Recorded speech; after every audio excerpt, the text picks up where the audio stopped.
All right, we are live. Hello, everybody. Welcome back to my channel. It's Tori, and today we are doing a Motley Crew episode number 23, I think. And I have with me the lovely Laura from Fantasy Awash. I think I am pointing in the right direction for everybody else. I can never remember if my screen is mirrored for them as well or just for me. I can never remember. Yeah, I just work here. I don't know. Yeah. I just show up. Hello, everybody. Okay. Kay's been sitting in the chat since 4:30, which was like 2.5 hours ago. Oh, Hi, Kay. I hope you're still here. Hi, Casey. Hi. Got Wizard, Brian. Daniel just got the surprise Sanderson story in the mail. It's pretty short, though. Was there another one? Was that from the December box? I'm curious, Daniel. You'll have to let us know.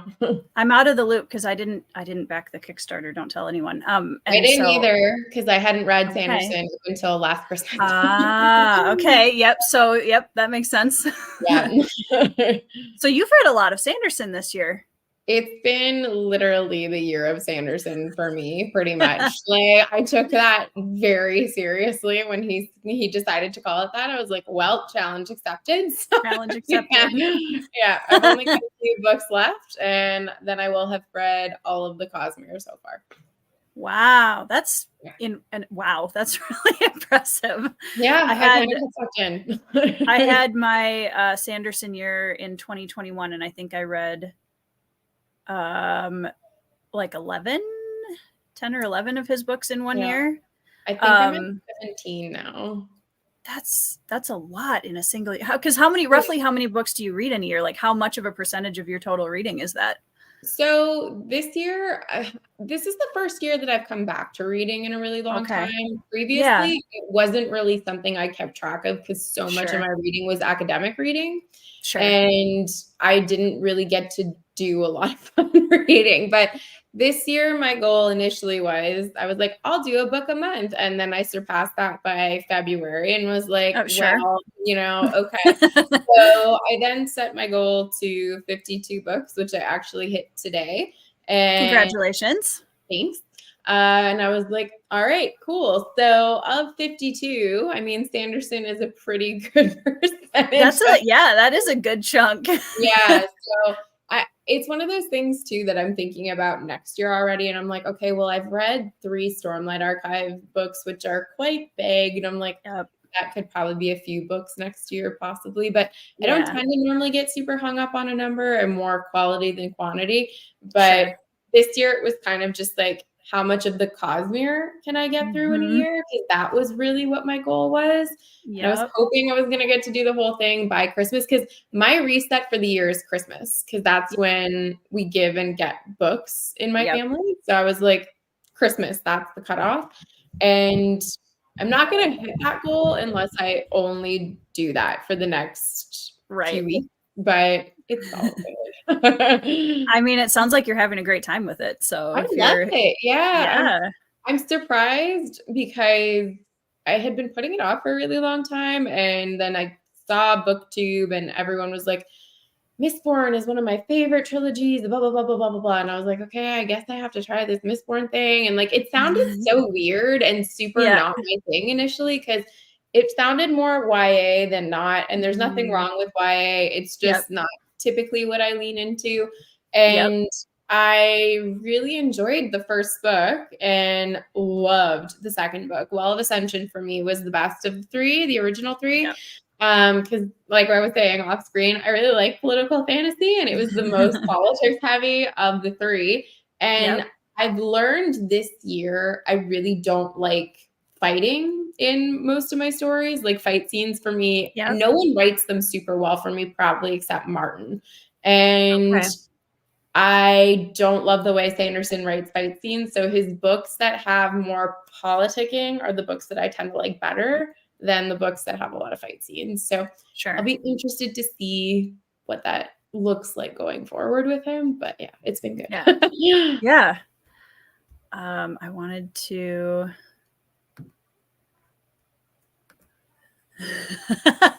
Sorry, Anita. I should have checked with you first. Hey, Shad. Hello. Evie wants to know, what are we reading right now? Which, once I got everybody on, was one of the first questions I was going to ask you. So, Laura, what are you reading right now? So I actually finished the book today, and it is called How to Be Perfect. And it was by Michael Schur, who is the writer and creator of The Good Place, if anyone has watched that show. It was kind of an extension of The Good Place, dealing with moral philosophy and different philosophical schools, which was really fun.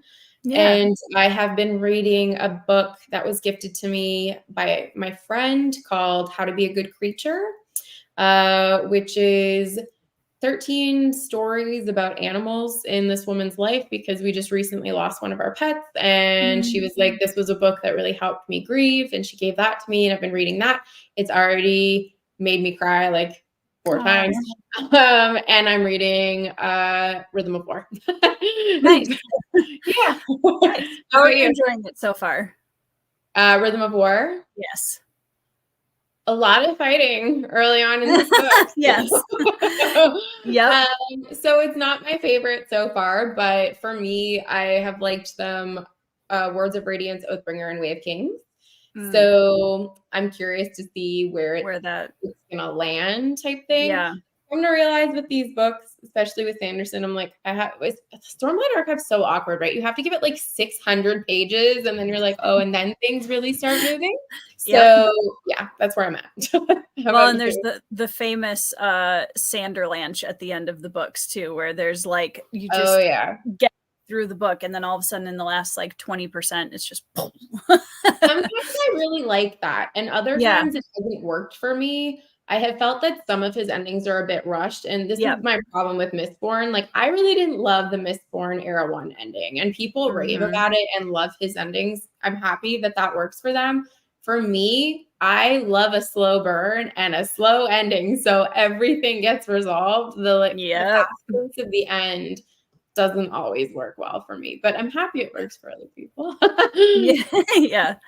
I am currently finishing the Long Price Quartet. So I am reading The Price of Spring, which, if you like slow burn fantasy that's got a lot of politics in it, that should be at the top of your TBR.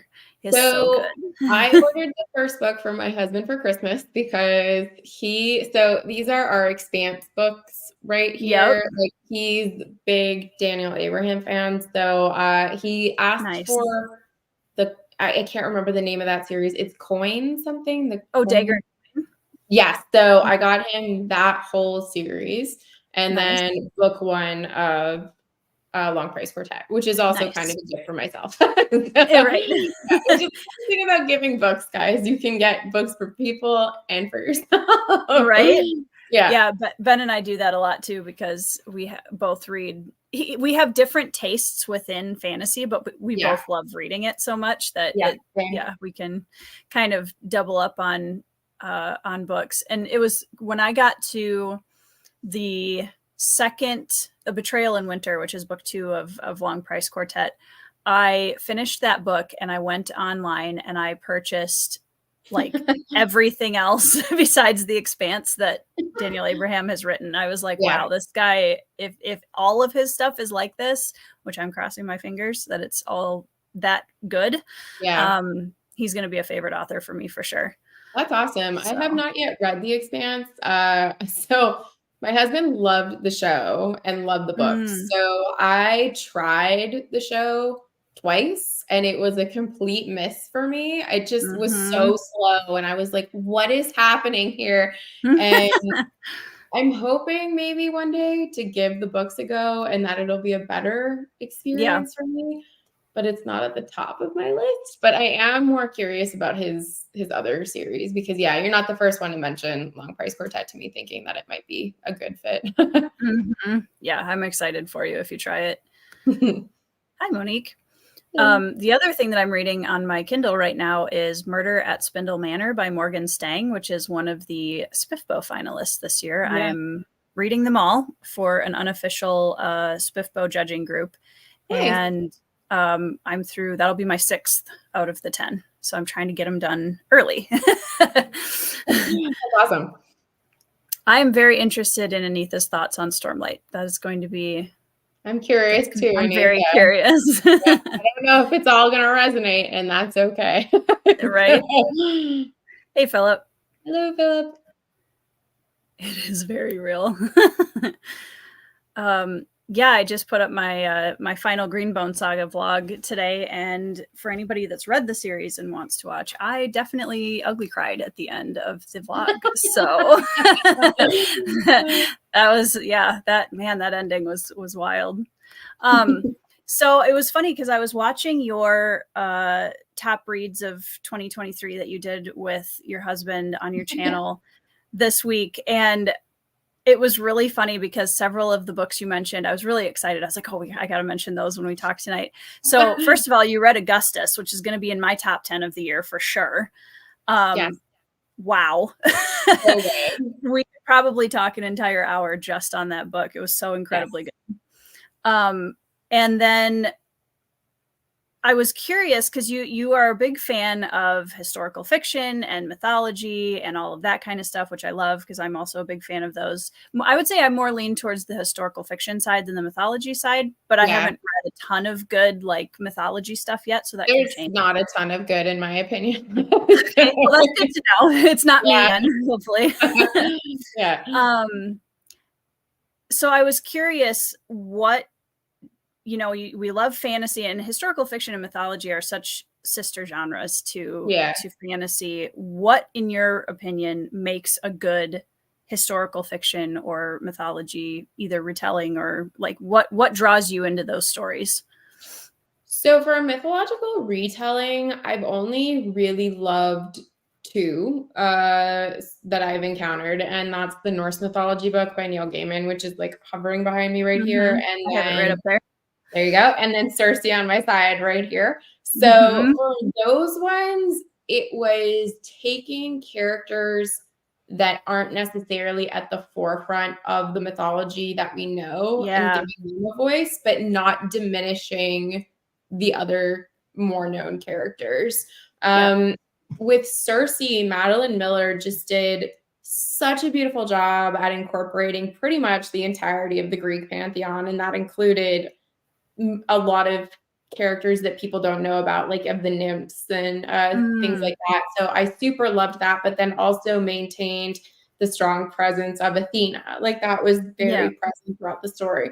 And with the Norse retelling, I don't know how familiar people are with Norse mythology in comparison to something like Greek mythology. I feel like of world mythology, Greek mythology tends to be the one that we lean on the most. So, but you know, with the Marvel movies, we've got a lot of people that now know Thor, Odin, and Loki, which is great. But like, do you know about Balder, or do you know about Frigg and Freya? Like, do you know about these people? And Gaiman did a really good job at taking you through the creation to the end. Like, it's all encompassing.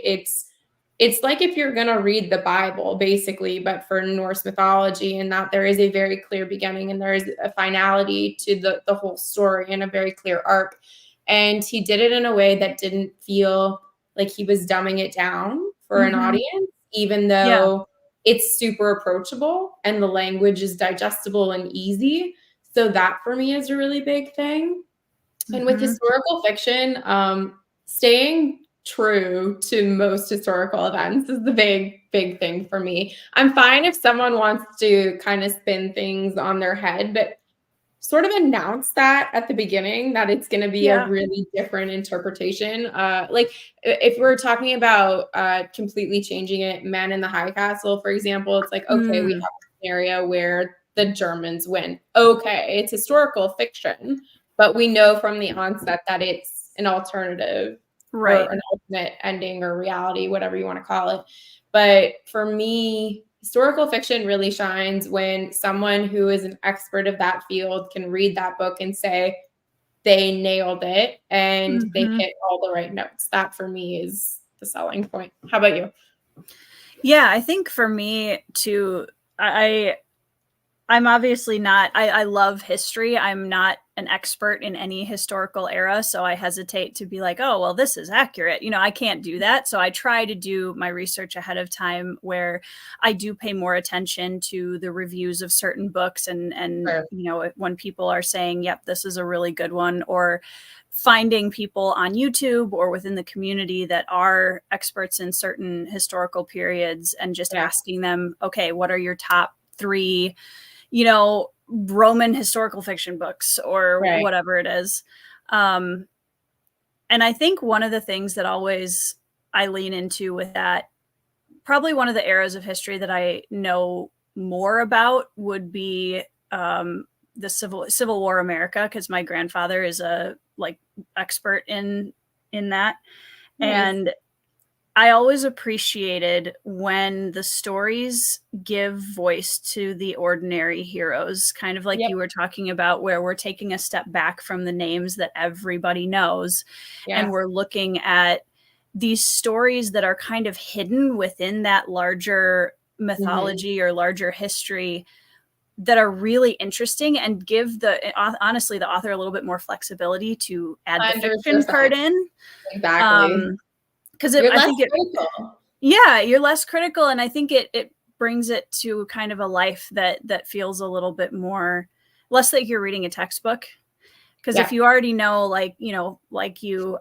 Greek mythology is very prevalent in mainstream culture, and so it's easy to read a book and be like, oh yeah, I know this and this and this and this, and So I love when they take angles that are from a lesser known point of view, for sure. Absolutely. And it's boring when you know the outcome going in. With all the main players, you go, okay, I know that this person's going to die at the end. This person's probably going to live. Like, all right, what's interesting about that? So which is partially why I loved Augustus so much, in that even though he's the namesake of the book, you really only get his voice in the final third, which I thought was so brilliantly done. And then you have letters from soldiers and people who history doesn't remember. It might remember things that they were involved in, like battles and things like that, but it doesn't know who they were. So I loved that. That for me was so telling. And I feel like another author that does that really well is Bernard Cornwell. I love that he takes historical people and pairs them with fictitious people. And it feels natural, and that it could have happened. These conversations could have taken place, and he's done his research well. Like, that for me is, if you're going to do historical fiction, make sure you've done the research of what is appropriate for the era, and lean more into those non-conventional voices, because that's where the interesting story is. And then you can have your main players as your side characters, and it's so good. I love it. Yeah. There's my family has possession of about 200 letters that my great grandfather, plus that was in the Civil War, wrote home. And my grandfather and my grandmother put together all of those letters and kind of filled in the gaps in between, and kind of wrote a historical narrative of what was going on from the Minnesota 1st Regiment through the Civil War, with my great grandfather's letters interspersed throughout the book. It's amazing. And it's just, to me, those are the things, like, I want to know who the officers and the generals and the big movers of these historical eras were. But I love getting the boots on the ground perspective. I love that so much, because it's just, I don't know, it feels so much more gritty and real. Because I think most of us can probably relate to it more too. Oh, 100%. I mean, from everyone I've spoken to that's read Augustus, the character that resonates the most with people is Julia. And as a mother, I totally resonated with Julia. And then also his nanny. Yes. She's in it for a short part of the book. And I was like, that was my favorite chapter. So good. So good. So good. So 100%. Like, I want to know a real person, in the sense of that they are relatable, not that they were historically real, but that the setting they are in was historically real. Right. Yeah, 100% agree. Well, and I think a lot of historical fiction, in a lot of ways, to me, reads similarly to fantasy because I wasn't there. It's in a completely different world than I'm used to. And so I think that's one of the reasons why those two genres, sit so closely together, because it's basically all fantasy in a sense to us now. Oh, yeah. And so much of modern fantasy magic systems are tied to religion. And when you're dealing with historical fiction, most of the time we're looking at medieval settings where you have probably a Christian setting, and then there's still a lot of pagan elements that kind of come into the story, or the opposing faction is a pagan faction. So there's that level of mysticism and magic that still exists. It's just not the magic that we associate of modern fantasy, where it's like a Sanderson shard blades. Exactly, but it's the connection to the divine, to something that's bigger than yourself, to ritual. And ritual itself is so prevalent in any fantasy that you read, because it could be from worshiping in a specific way to a specific god, to placing an item in front of you at a council meeting. It's ritual, so I love that kind of stuff. Well, it's such a fast way to get a read or a pulse on a culture, whether it's in a fantasy novel or historical fiction, is what are the rituals, what matters to them, and why do they place specific emphasis on certain actions or behaviors. Oh yeah, I love religion. I double majored in religion and history, so for me, I just I gravitate towards a story that is rich in that aspect. I think that's probably why I have enjoyed Sanderson as much as I have, because each of his books, for the most part, has a very distinctive religion, and it's often linked to its magic system, or in some way, shape, or form, they're connected. So I really do find that fascinating. But I just think it enriches most books when you have that background. For sure. Lantern says most myths are usually not of the era that they're myths in, so it's a bit on. Greek mythology was already mythical to those telling it, so to tell the myth, doesn't that mean go back before true? I'm not sure I completely understand the question, but I kind of get what you're saying. Because you're right, because it would have already been myths to them as well. But historical fiction is about the mythology of it. It seems like it should all be made up, not true to the time that it was already. Oh, that makes a little bit more sense. I mean, even people writing, like, I don't want to offend anybody, but like the Greek gods don't exist. And so like the idea that, that was a fantasy that was created back at the time.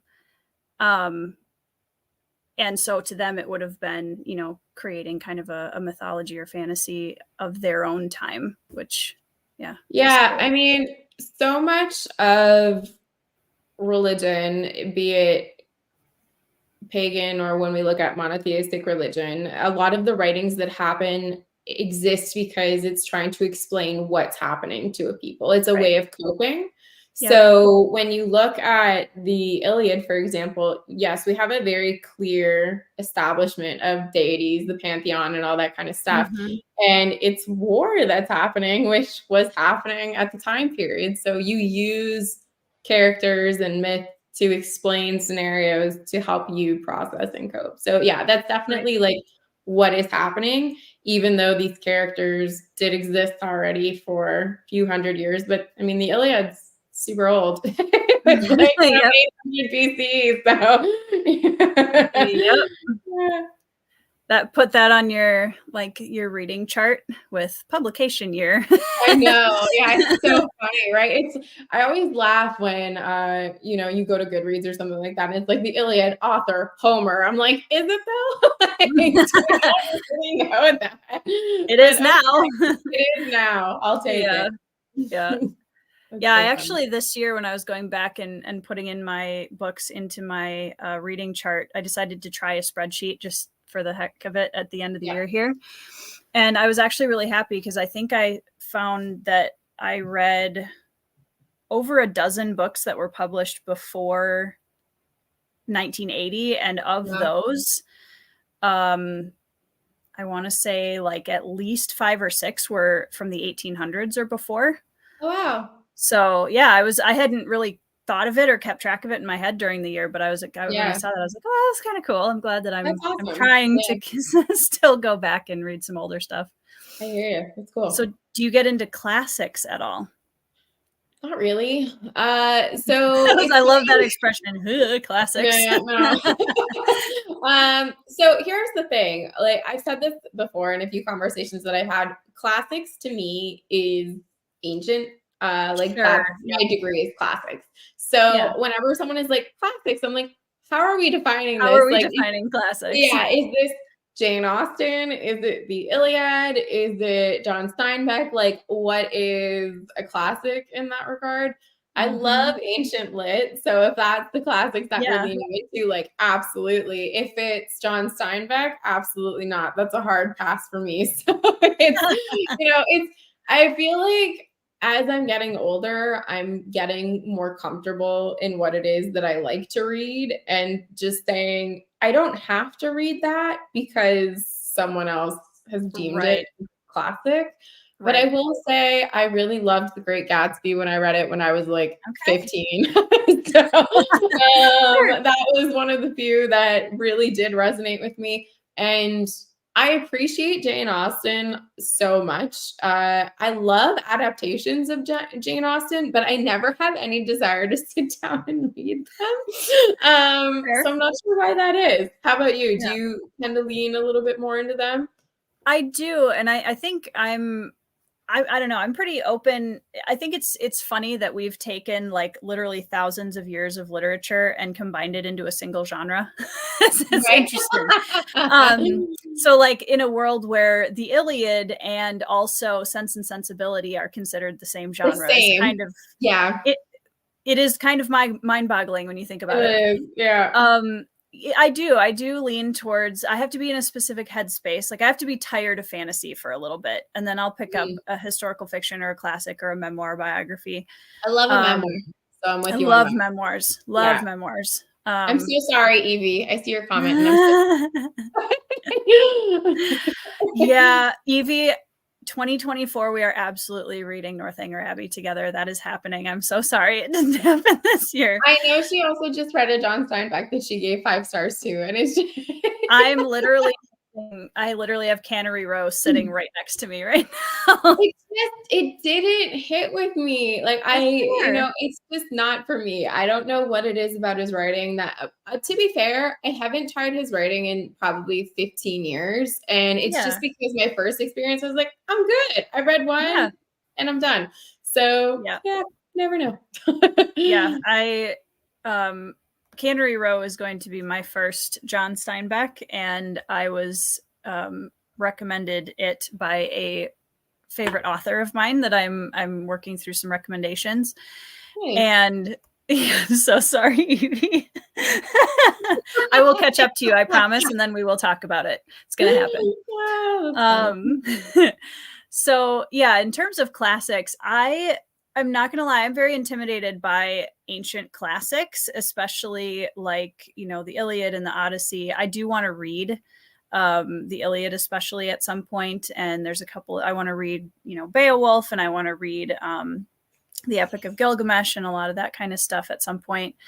And I think as I'm growing and expanding what I'm able to read and enjoy, honestly, with the help of fantasy in a lot of ways, I think I'm going to get to a point in the next couple of years where I'm more ready to try or tackle something like that. Yeah. Like I would have said when I started my Booktube channel, I would have said I was never going to read War and Peace by Tolstoy in a million years. And it is now on my shelf and I'm excited to read it.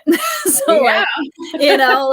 it's amazing how the more you read and the more culture you take in, the wider your willingness expands.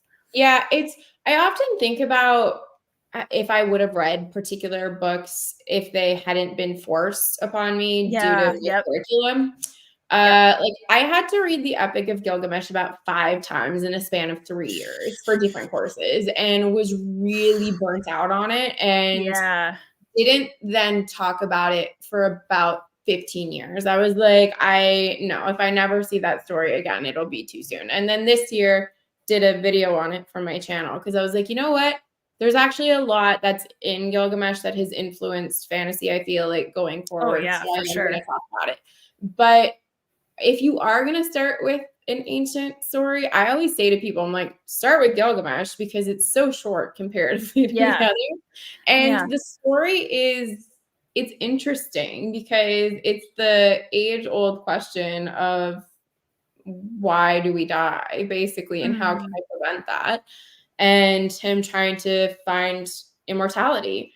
And, it's so fascinating when we think about it from a psychological perspective that humans have literally been grappling with the same existential questions for the last, however many thousands of years. And the themes and elements of stories continue to be very similar. So I always say to people, I'm like, start with Gilgamesh. And if you like it, great. I'm super happy that you did. And then maybe work your way to the other one. My dad, he enjoys reading. It is difficult for me to find books that overlap for us because he does not enjoy fantasy in any way, shape, or form. Unless I wrote it. That's basically the only way I can get him to read fantasy. And he read the Iliad last year. So if it's like classic and historical, he's fine with it. And so, and he seemed to enjoy the reading it. I did get him to read Augustus with me. That was our book buddy read last year. I gave it to him for Christmas. I almost gave him Shogun. It was between Augustus and Shogun, and I'm so glad I picked Augustus because there's some things in Shogun that I'm like, I'm really glad I did not need to discuss this with my father. It's an amazing book, but chapter 40 for anybody that's read it. I still remember.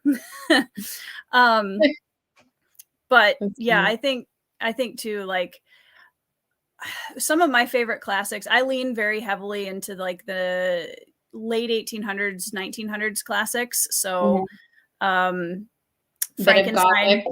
Very much.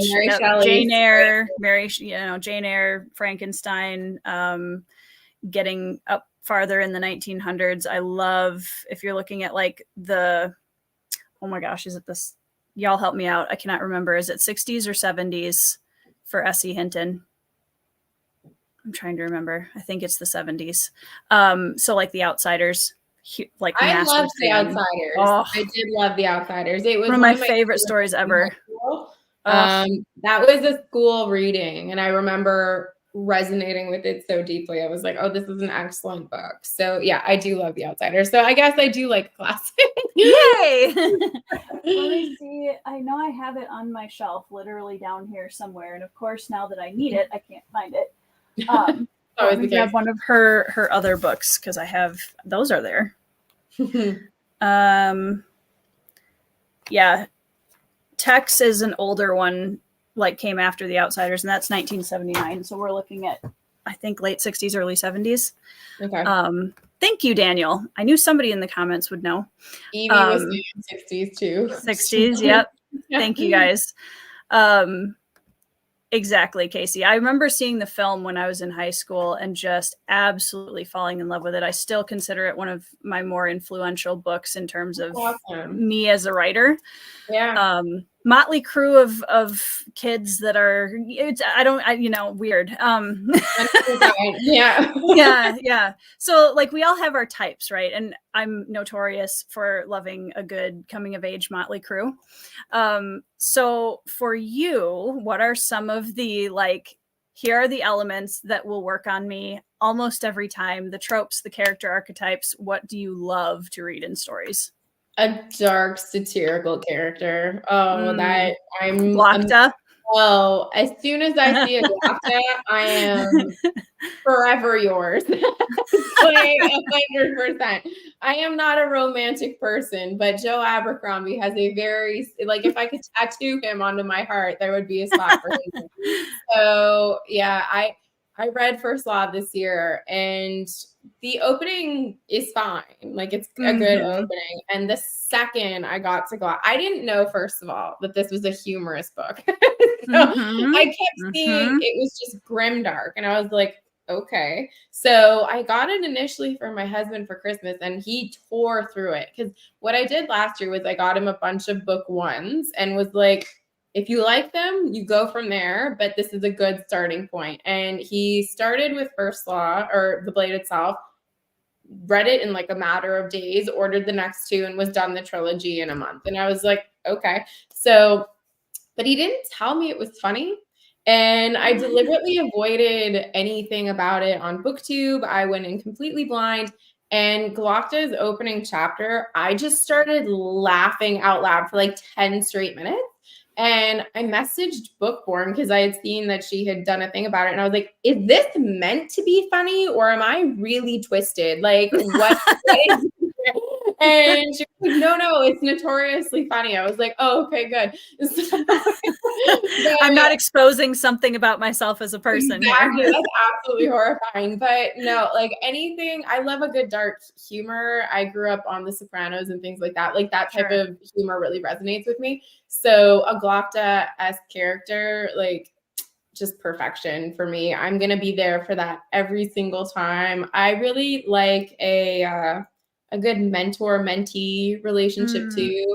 So like Arthurian myth, Merlin and Arthur, and then I love Harry Potter, and this is not a surprise if you watch my channel. I love, the McGonagall Harry relationship, and then Dumbledore Harry relationship, and in Mistborn I really liked the Kelsier and Vin relationship. Yeah. So I'm pretty much a sucker for a good mentor-mentee, but more so than anything else, if a character is sarcastic and really dark humor, I'm so into it. I love it. That's awesome. Yeah, I shout out to McGonagall. I feel like she does not get enough attention because it's always Harry and Dumbledore, and like, sure. But I love McGonagall, and made even better by the fact that she is now Dame Maggie Smith. I mean, come on. Oh my gosh. Maggie Smith can do anything and is perfect. Right? I will argue this until I die. She is absolute perfection in everything she's ever done. If she reads the phone book, 10 out of 10. It's perfect. Yep, I'll tune in. I don't know if phone books exist anymore, but I think we have one somewhere. Right? You would hope so. Yeah, I actually just came across a reel.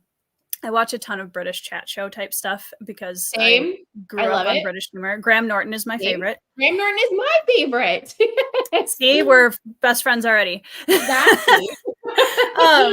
And I loved, well, first of all, this is a nerdy thing, but on Graham Norton, when he had Sir Ian McKellen on, who is also love, his impersonation of Maggie Smith at an award show knocked me flat. So good. Oh my gosh. So good. He was so dry with it. Oh my gosh. It was so good.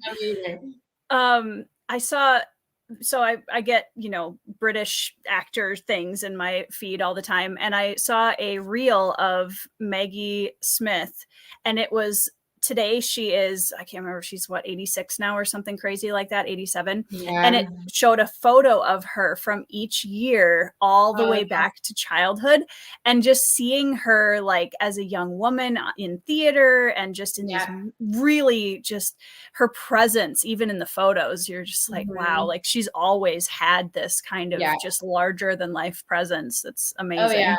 I am a sucker for a good period piece. Like any period piece generally I will watch, and if it's something I'm into, I'll carry through to the end. Downton Abbey, in terms of the level of romance that's in that show, is 100% not for me. I solely kept watching that show for Maggie Smith. Like, I was so invested in her and every quip she had. Oh my gosh, so good. She's amazing. I absolutely adore her. So good. Yeah. So since we brought up actors and actresses, do you have, other than putting Maggie Smith in her deserved throne, who else do you love when it comes to actors and actresses? That's a tough call. So I love Doctor Who. Like, I'm a big Doctor Who fan. Not recent Who, though, unfortunately. Like, I didn't love post Matt Smith for the most part, but I love David Tennant and Matt Smith. Pretty much anything that they do, I will be there for, unless it's that Morbius thing that Matt Smith did. I had no interest in that. But them, for sure. And I mean, I love Meryl Streep, but like, who doesn't love Meryl doesn't? Streep? Thank you, Barry. I love you too. That's the thing. Like, I'm pretty game to give anything a go. Like, I really am not into horror or thrillers because I'm that personality that I'm like, it could happen, and then it freaks me out. 100%. So I love a good comedy. Anything. See. I agree with Brian. Peter Capaldi himself was great, and I thought he was an excellent doctor, but the writing was terrible. So I wish that he would have had a better go of it, but also think he's a wonderful actor. My favorite I always joke with my husband, like, my parents should have known that I wanted to study ancient things from being a very young child, because my first crush ever was Yul Brynner in the 10 Commandments playing Ramses. Oh, heck yes. Yes. And I had this like weird obsession with Yul Brynner. That was a call out I was not expecting today. Right? And like, my husband knows when I met him, people would be like, "Oh, Laura, who's your like celebrity crush?" And he's like, "It's Yul Brynner." And I'm like, he's been dead for like 30 years and it doesn't matter. I love him so much. Yep. Exactly. So let it be written. So let it be done. And yeah, I love a good older actor as well. But I don't know. I'll have to think about it. Like, I know this is not a good answer to this question, and I'm so sorry. You're fine. No, you're fine. Yeah. Do you have anyone in particular that you tend to, if you see them, you automatically watch? I'm trying to think. One of the things that makes me really sad is when my favorite actors and actresses get, in my opinion, shafted by scripts. It makes me very upset. Nefertiti, yes. Also, yes. Derry's a Kurt Russell fan. Russell. Tombstone is great. I love Robert Downey Jr. because, like you, I love a good snarky, sarcastic character that is deeply flawed. I love deeply flawed characters that you still love. Yeah. So in terms of that, I watch a lot of Asian series now, Korean and Japanese especially. Okay. And so a lot of my favorite actors, most people in the chat probably have never heard of. Woo Do-won is in my top 2-3 actors of all time. Right. He was in my favorite K-drama, which you can watch on Netflix. Everybody should watch it. My Country, the New Age. And it's a historical period drama about two best friends that are separated on either side of a conflict, and it is incredible. Mm-hmm. Also, yes, thank you, Casey. So Mackenyu, who plays Zoro in the new One Piece, here's my thing with that. So I watched One Piece. I have zero experience with it prior to this. And I watched the show because Mackenyu was in it.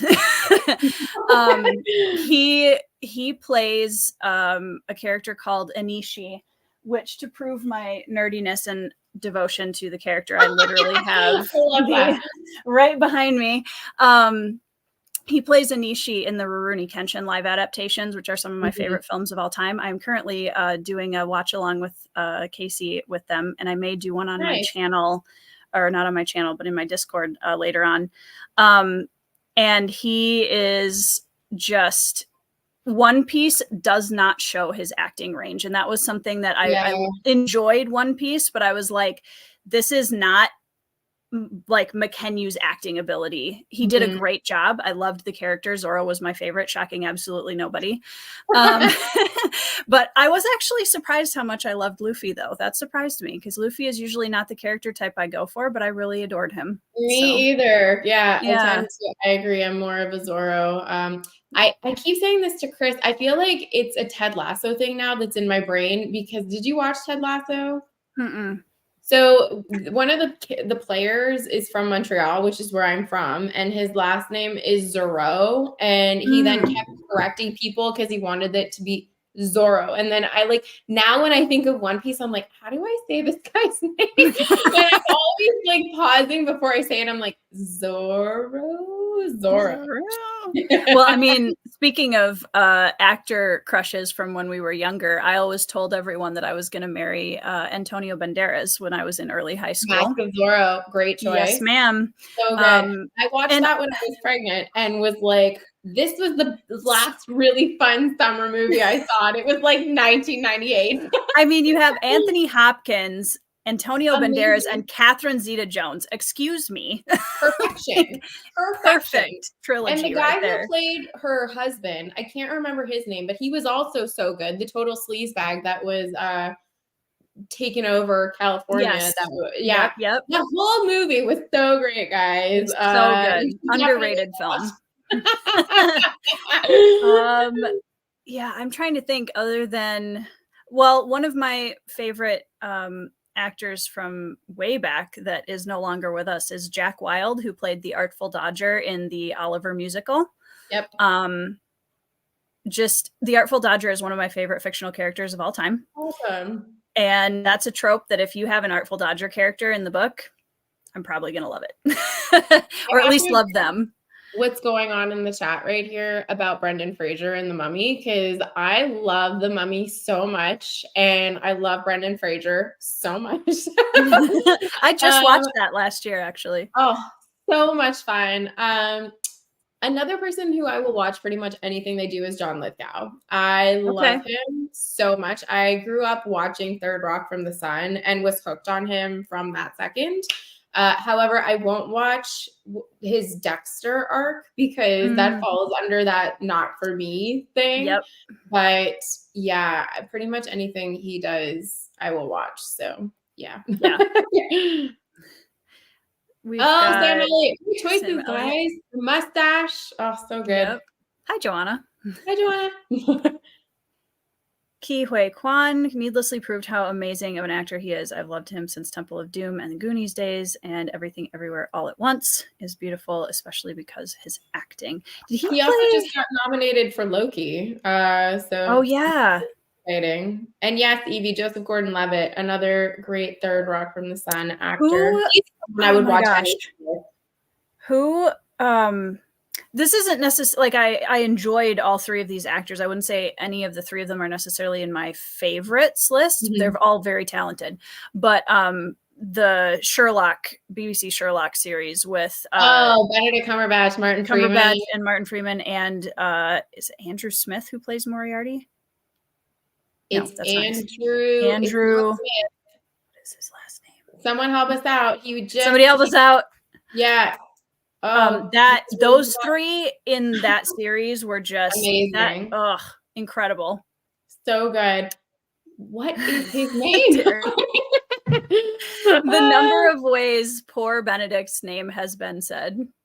Yeah, Benedict Cumberbatch, poor man. What? Oh my gosh, this is gonna bother me. Someone please hold on. It up. I just saw that he was starring in Andrew Scott. There we go. Scott, thank you. I looked it up. Yeah, 100%. That's what it is. But my favorite episode of Sherlock was the wedding episode because I basically laughed the whole time. And at that point, my husband, when it was airing, I was dating my husband and we were dating internationally. So I would see him about once a month. And Sherlock was a big deal, right? Because they only came out every few years and it was like 3 or 4 episodes at most. And I remember when that episode dropped and I was visiting him and he didn't watch it. And I looked at him and I was like, I need a good 2 hours to be by myself and watch Sherlock. He was like, are you serious? And I was like, yes. So yeah. Oh my gosh. Also I have to. Penguin. We quote that regularly. Penguins. Yeah. Penguins. Yeah. I watch an unhealthy amount of Graham Norton when I am feeling under the weather and I just sit and watch entire episodes. Such a good interviewer. I love it. Yep. Greg Davies on his show is one of my absolute favorites. If you're ever looking specifically for people on his show, Greg Davies, top notch. Sounds good. I will I think I probably have seen that episode, but I'll go back and rewatch it. Likely. Yeah, we love Glocta in this house. Although I will say that I watched your video with your husband today, and I loved Glocta, but my favorite character arc in the series is definitely Giselle, especially in that book too. He's so good in book 2. I thought it was a really well done character arc. Josh loved him from book 1, which I remember. Everyone needs someone to love them. Yeah, and that's kind of how it was. I was like, I'm glad you like him because I don't. Like, it wasn't that I disliked him, but it was just, he was that kid that everyone knew in gym class that was super annoying and super overeager to win at everything.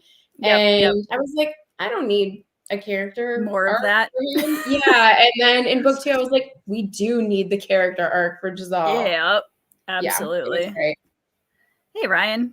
Hello. This is the second time that Taskmaster has been brought up. I think Evie brought it up.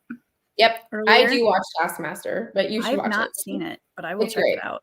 Yeah. So I'm gonna say, I'm trying to make sure I didn't miss any questions. So with Doctor Who, I was introduced to it in college by my intro to fiction professor, actually. Nice. Who is one of the world's leading experts on Charles Dickens and also is a closet fantasy nerd, which I love. Great. I love that. And he had us watch the first Angels episode in class. Oh, so good. Is it Blink? It was one of my favorites. Phenomenal. It's so good. That was my first experience with Doctor Who at all. Which was, I was like, good. Okay. Yeah. That was actually my first experience because my friend was trying to sell me on it. And she was like, I'm going to show you. I said to her, I was like, if you could pick one episode, pick one and I'll go from there. And she chose Blink. And I rewatch it every Halloween because it's so good. Yeah. It's so good.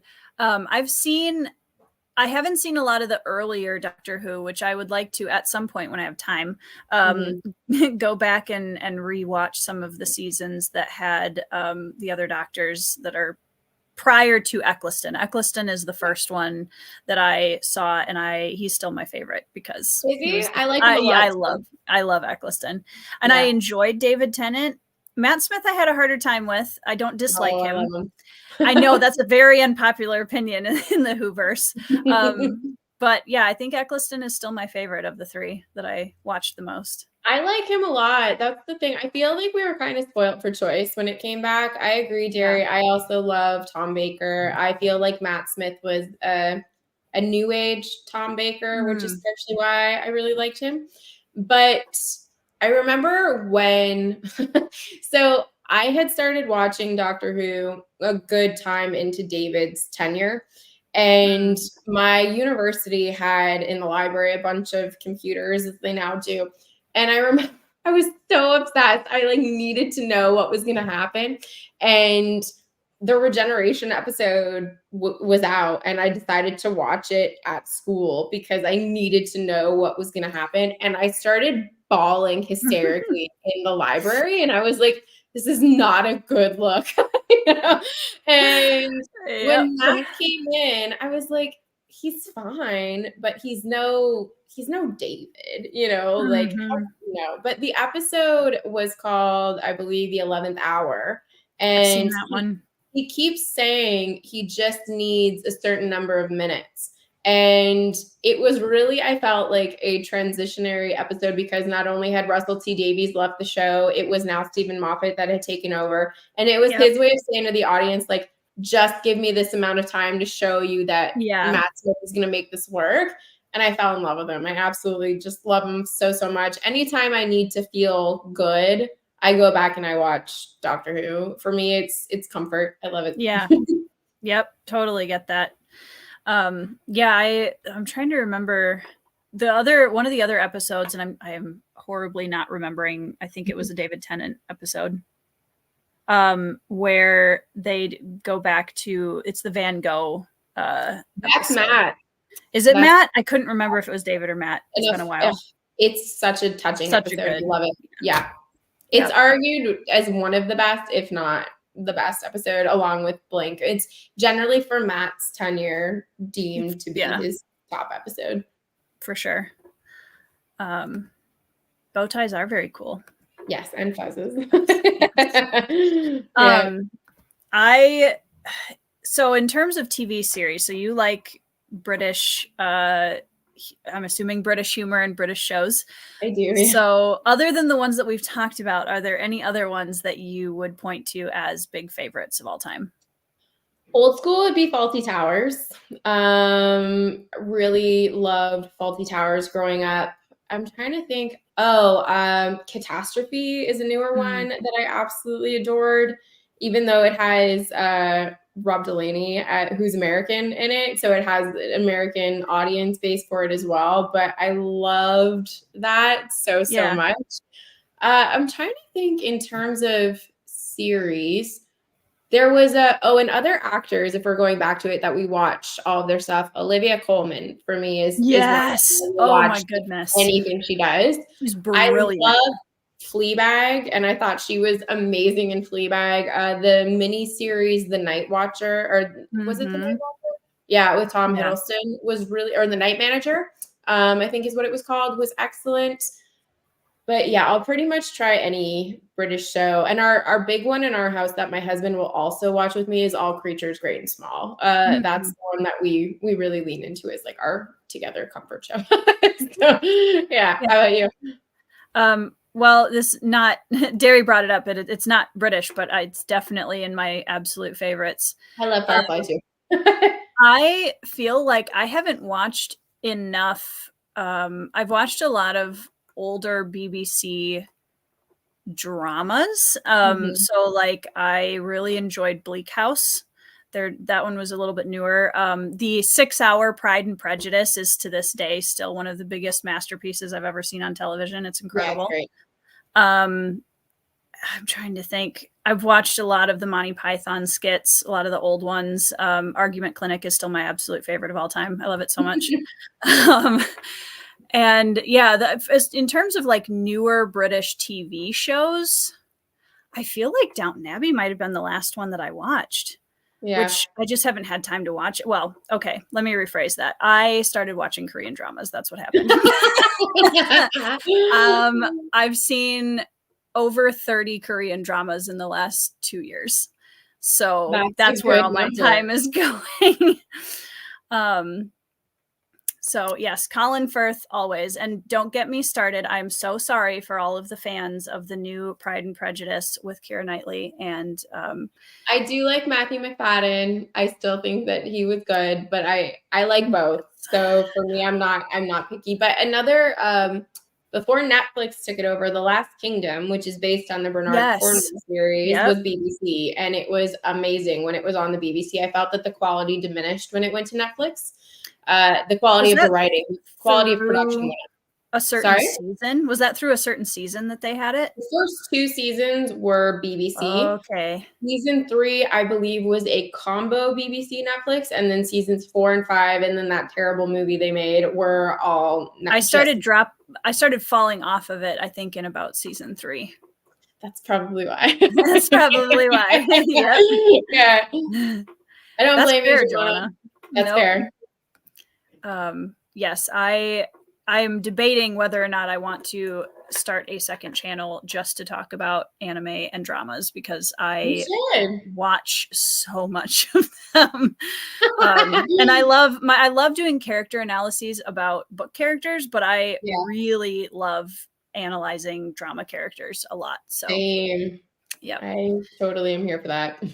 Did you guys finish watching One Piece now? You haven't finished yet. No, I'm going to be watching episode 4 this week. Okay, so we've still got several episodes to go. I'm looking forward to seeing what you guys think of when you get through the whole series. I'm looking forward to that. I'm excited. Last episode was better for me. The first 2 were a bit hit or miss. And then episode 3 I really liked. So I'm hoping that trend continues going forward. But we'll see. Yeah. It helps when you start getting far enough into the series that you start getting people's backstories and you start getting a little more information. And well, in a nutshell, Lantern. So what is so cool about K-dramas? I love they do a ton of really beautiful period dramas about their Korean history, which I love. My Country, The New Age, Moon Lovers, Scarlet Heart Ryeo, and Crowned Clown are 3 that I would recommend as incredible to start with. Crowned Clown and My Country are all on Netflix. Outside of that, I got really tired of, I think, a lot of the Western TV series just because I felt like they were not as character focused. It was all about, a lot of them were about the spectacle, and the writing was getting really crappy. Yeah. And, you know, I don't mind a little bit of spice in my stories now and then, but I am not here for shows where everybody's in bed with each other every 5 minutes. I'm sorry. I'm just so over it. It's so boring and it's so frustrating. So you're just like, okay, can we have something more of substance than just that, you know? Yeah. And that's what I really loved about a lot of the Korean dramas is that it was so character centric, and it's like 16 to 20 episodes is pretty much normal for their series, and very few of them get second seasons. So what's lovely about that is you get a closed, tight-knit story in 16 episodes, which is phenomenal. That's pretty great. An easy one to start with, Lantern, would be Crowned Clown. It's a Prince and the Pauper kind of retelling with a Mad King trope, which is incredible. And the guy who plays both the Prince and the Pauper characters is a phenomenal actor. So that would be an easy one that I recommend for people wanting to start with one. But I'm checking to see, I didn't even need my note sheet over here, which is great. I love that. One of the questions that I had for you was, what is something that you're tired of reading in fantasy and something you want to see more of? What am I tired of reading in fantasy? I'm a little tired of the down on their luck protagonist, and then it kind of just works out for them type thing. Like, I hate any Deus Ex Machina type trope in a book. So that for me is no. So I would like to see less of that. And I realized that I've said that I've read a lot of Brandon Sanderson this year, and those two things go hand in hand with each other. A little bit. Yep. That has influenced some of my opinions. There was one particular moment, specifically with, I'm not going to say which book, but I will say it was a Stormlight Archive book that I've read this year, that there was one of those moments, even though it didn't come out of nowhere, it was a build up to it, that I was like, really? When that part happened, it kind of took away from the magnanimity, just like the enormous moment that we were supposed to be having. Yeah. And it took me out of the story. So I didn't really love that. I would love to see more of some stuff like GGK entering into the mainstream of fantasy. And I'm sure Joanna will get on board with this, but Lions of Al-Rasan for me was such a great read this year. And historical fantasy, that's the short answer. I want to see more historical fantasy, because I feel like there's so many cultures and eras that we really haven't tapped into, because we do lean so heavily into medieval Europe. And you could look in different parts of the world. We can look at several different time periods and just make it so good. So that would be probably more what I would like to see, because I feel like it's more character driven, because we're leaning into lower magic rather than these hard magic systems. And that's not to say that I don't love a hard magic system, because I really do. Like, Warbreaker was one of my favorite books that I read this year because of the magic system. I thought it was so interesting. But I would love to see us embracing low fantasy as well, and kind of equating it to high epic fantasy, because it still has those epic moments. They're just not magic driven. Right. How about you? What would you like to see more of? I totally agree with you, because I mean, that was one of the philosophies I took with me into Bloodstones, was just that I didn't want to write these big kind of Deus Ex Machina mage battles anymore. It was like, I want a world where the magic has been gone for a while and people don't know how to use it. And it's like, you know, it's not just this big power that everybody has access to, or certain people have access to. I know that it is a huge comfort, classic, iconic fantasy trope, and that's why it exists. And I love it for everybody who loves it. I am not a big fan of the chosen one trope where you have the, like, don't get me wrong, if you start with a young farm boy and he's the main character, that's fine. What I don't like is when he meets a mentor character and he is just S tier at everything because he's the chosen one. And the thing that drives me most bonkers about that trope is the plot armor. I can't stand it because you get, there's been series that I've read where you have a very strong chosen one trope, and anytime they fight or go through anything, I'm like, I don't feel the same kind of tension here. I'm not worried. I'm not really that worried. Yeah. I get that. I felt that with Mistborn quite a bit. I was like, am I supposed to be concerned? I'm not really sure I am. Right. Yeah. So yeah, I would say that. And I love that there's a lot, like you said, a lot more fantasy coming out that's being inspired by cultures all around the world. And people are really digging into, and especially when it's coming from, because like I can be really, really passionate about Korean history or Japanese history or any of those things, but coming from somebody who just has been raised and saturated in that culture their whole life, it's different.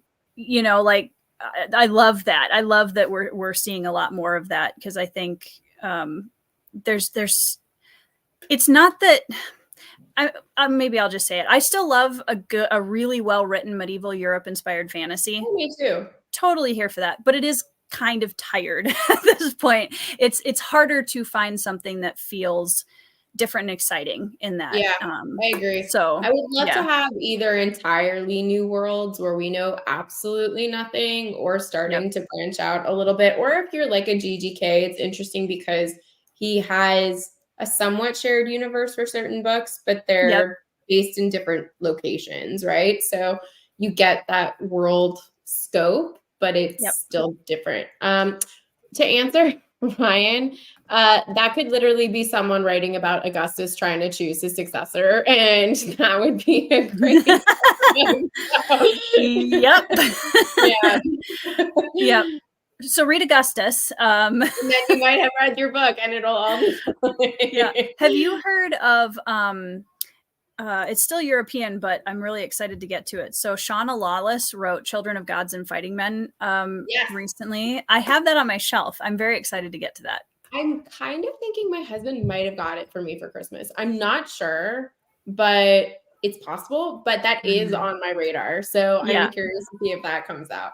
I'm very excited about that one. And I like the idea of historical fantasy. As a writer, I enjoy just going into a completely different world, because it's easier to just create cultures that have little bits of influences from all over and create something that feels different and new.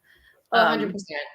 But for somebody that is really good at research, which I'm not, I am when it's specific things that I'm interested in for a specific fantasy book. But just the amount of, to make sure every little detail is historically accurate, I have a lot of admiration for people that can do that.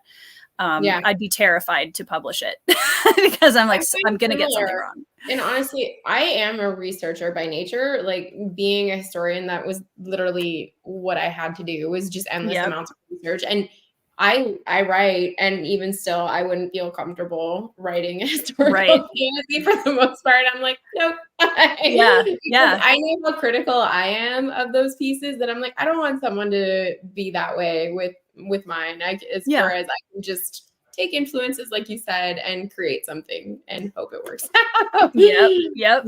So speaking of your writing, I did want to ask you if you wanted to share anything about, very briefly, like, I know you're working on some things and you have like goals, plans that you're kind of headed towards with that. I do.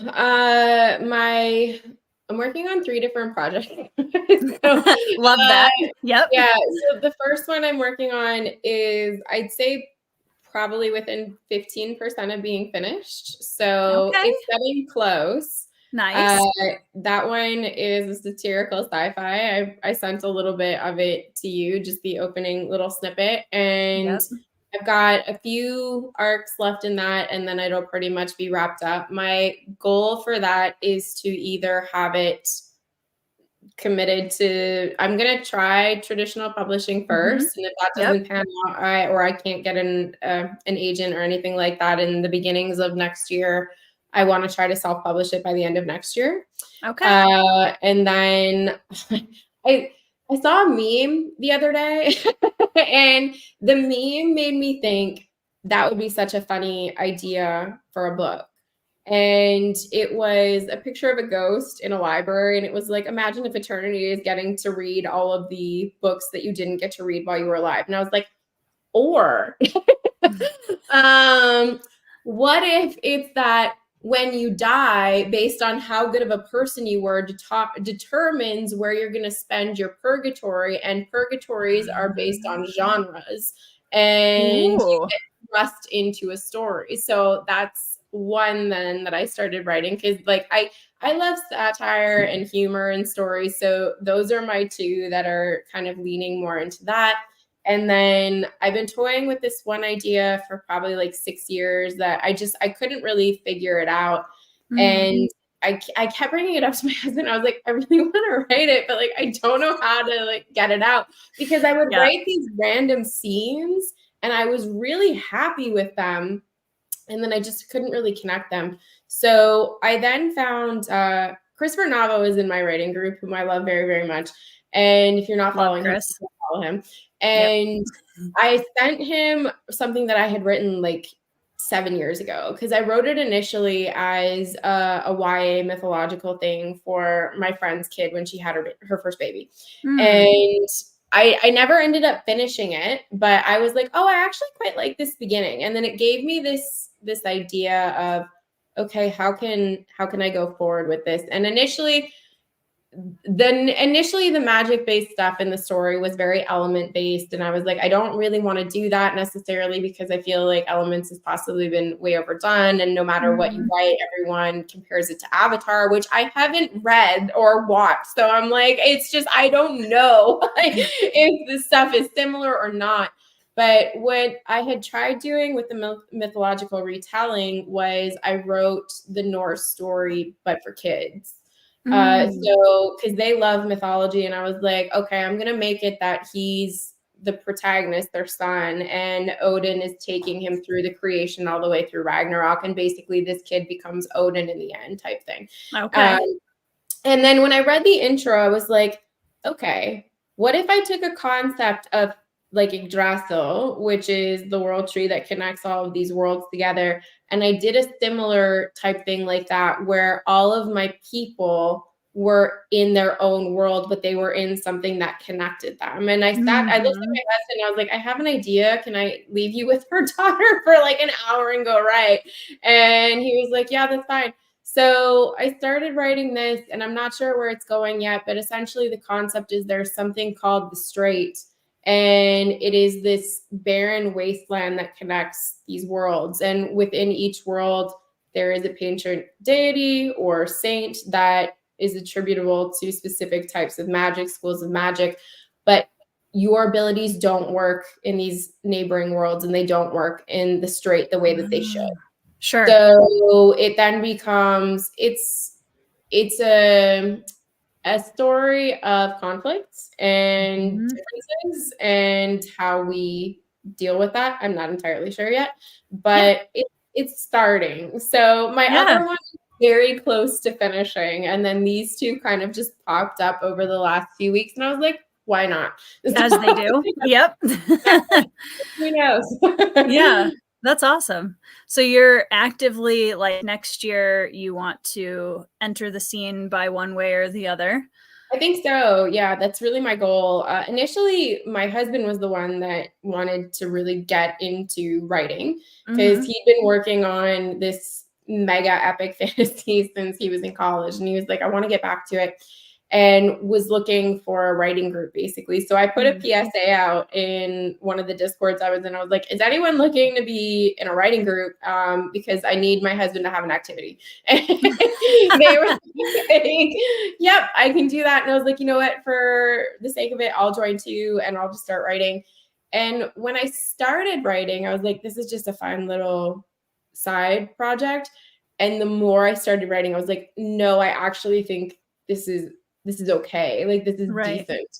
And it felt very natural to be writing it. And it felt like it was what I was meant to be writing, because I had been stuck on that one idea for so many years and it just wasn't coming and it wasn't flowing. But it just felt like everything was really coming together. And I was like, oh, this is what it's like when you're writing what you're supposed to. Right. When it just flows.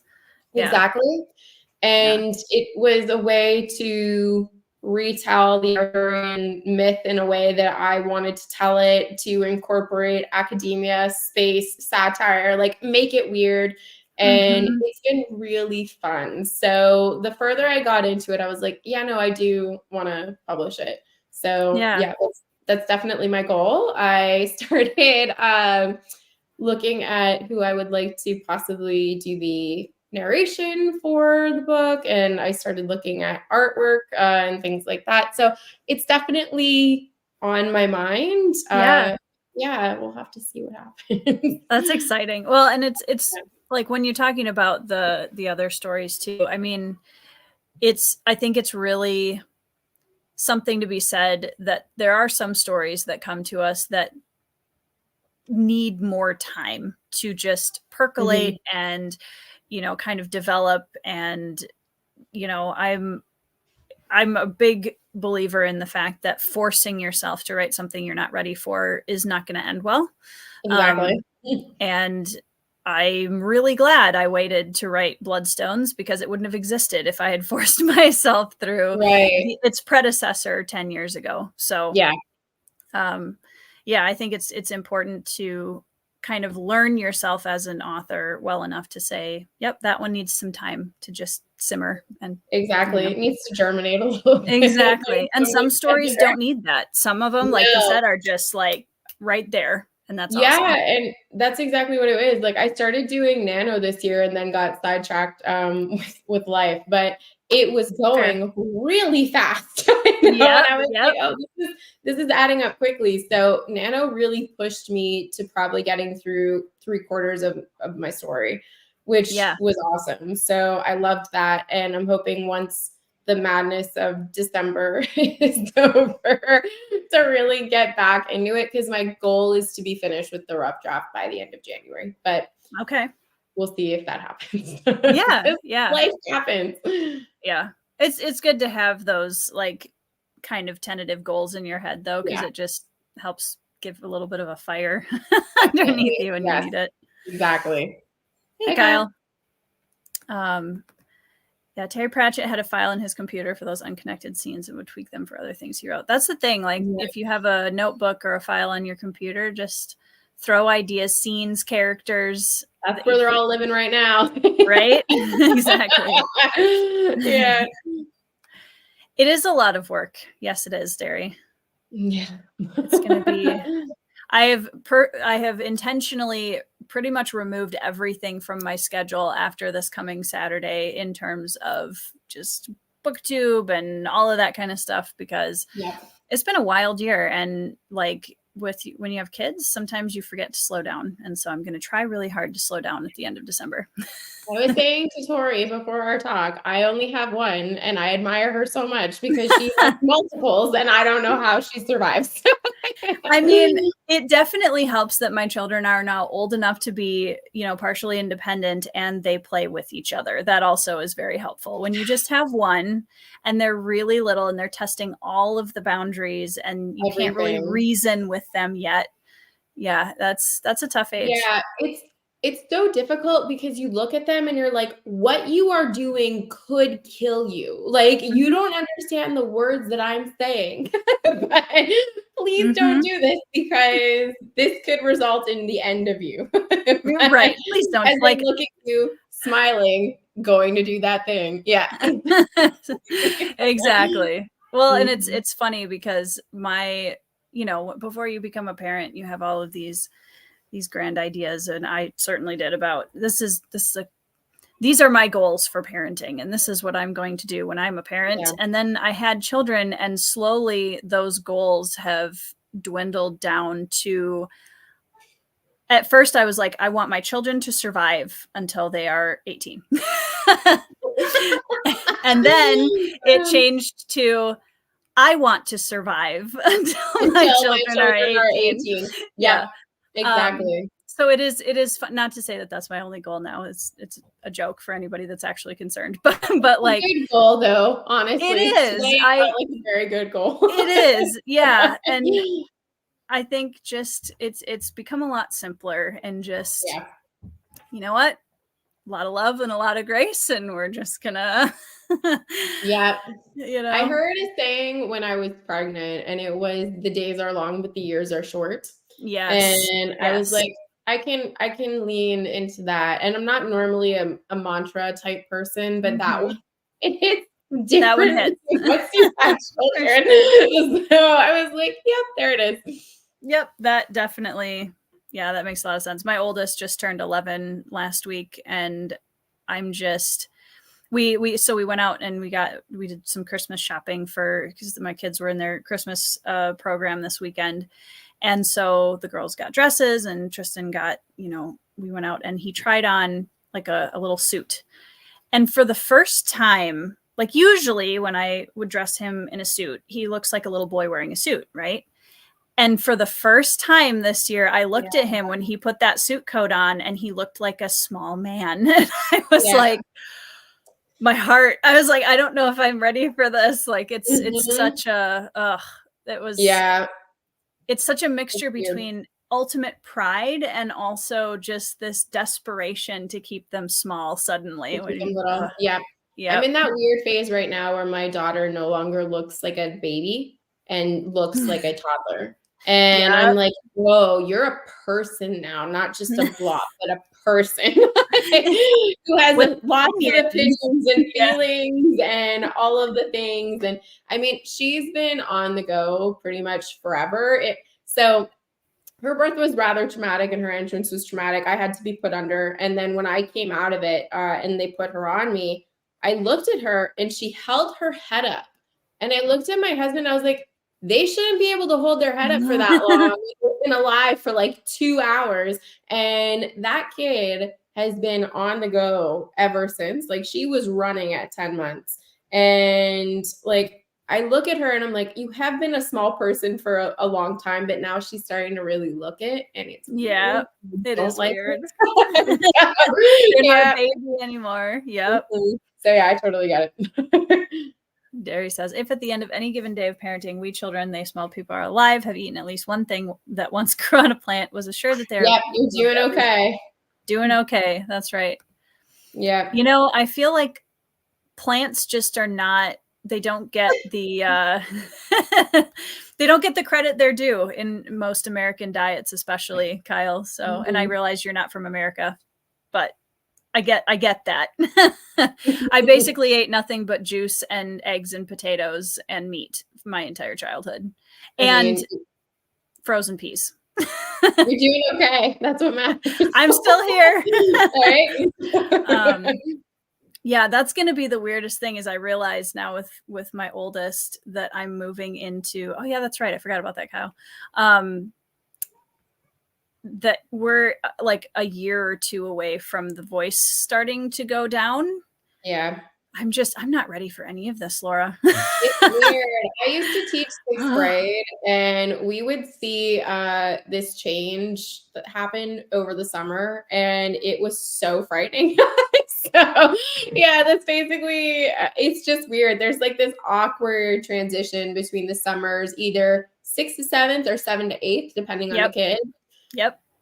But it's, it's a thing that happens. Thanks.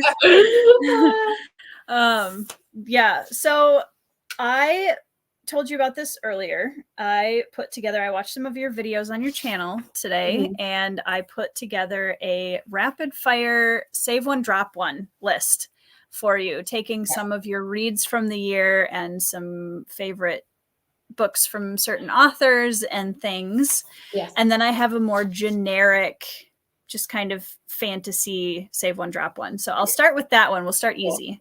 Okay. Okay. And everybody in the chat, you guys can play too. Also, for everybody that's watching, and I'm going to say this again at the end, if you haven't already subscribed to Laura's channel, it is down in the description box below. You can go and subscribe to her channel. She has a lot of really awesome content. I was having a great time watching her videos today. So you guys should all go down there and subscribe. And especially really enjoyed, you had one on there about religion and fantasy and talking about Warbreaker, and I really liked that video. That was really cool. Thanks. That's the first in a series I plan on doing. That's coming once December. Once we're past the wildness of the holidays. Exactly. Yes. So am I saying which one I save or which one I drop? So you'll say which one you're saving. Okay. So you have to drop one forever. Okay. Because this is serious, you know. It's, you absolutely I never take it back once the universe. Never take it back. No. It's written in the stone tablets after this. Exactly. Okay. Hard or soft magic system? Hard. Okay. Saving the hard magic system. I'm saying that I'm saving or dropping. I'm sorry. Saving. Okay. Low magic. Okay. All right. Saving soft magic systems. Love that. Familiar reread or a brand new book? Save a brand new book. Okay. Chunky novel or shorter novels? Chunky. It's fantasy booktube. We're not afraid of the chunks over here. Yeah. I this is a side note, but I always think it's hilarious because I talk about this with friends all the time about how in any other sphere of readership, when we're like, yeah, I was reading it was nice. I kind of had a shorter read this weekend. It was like a 400 page. Yeah, exactly. And the look people give you. I know, like, always. That's like the number of people that even attempt a 400 or 500 page book when they're reading like litfic or I know. You know, any of that kind of stuff. People look at you funny when you tell them the page number in fantasy. Yeah. Yep. Reading Shogun this year, like I have a 1,200, 1,300 page book on my have read list from this year, and I just, you know, we just sort of accept that. Yep. What year was that for me? I was like, this was a long book. That's a long book. Potatoes are amazing. Agree. Potatoes I'm Polish, so they basically are my blood source. Yeah. I'm Scandinavian, so I'm not too far off of that. Yep. My mom is Norwegian and Swedish, so nice. I'm Norwegian, German mostly. There you go. So soft reread and chunky. Epic fantasy books. Trilogy or longer series? Longer. Okay. And then Norse mythology or Greek mythology? This is Sophie's choice, Tori. I'm trying to be as mean as possible. Yes, I know it's the goal. I'm gonna say Norse because I know so much of Greek mythology that it's already locked in. Sure. So it's more the newer learning experience. Yeah. Okay, we're gonna move into books and characters. Okay. Augustus or Circe? This is Sophie's choice.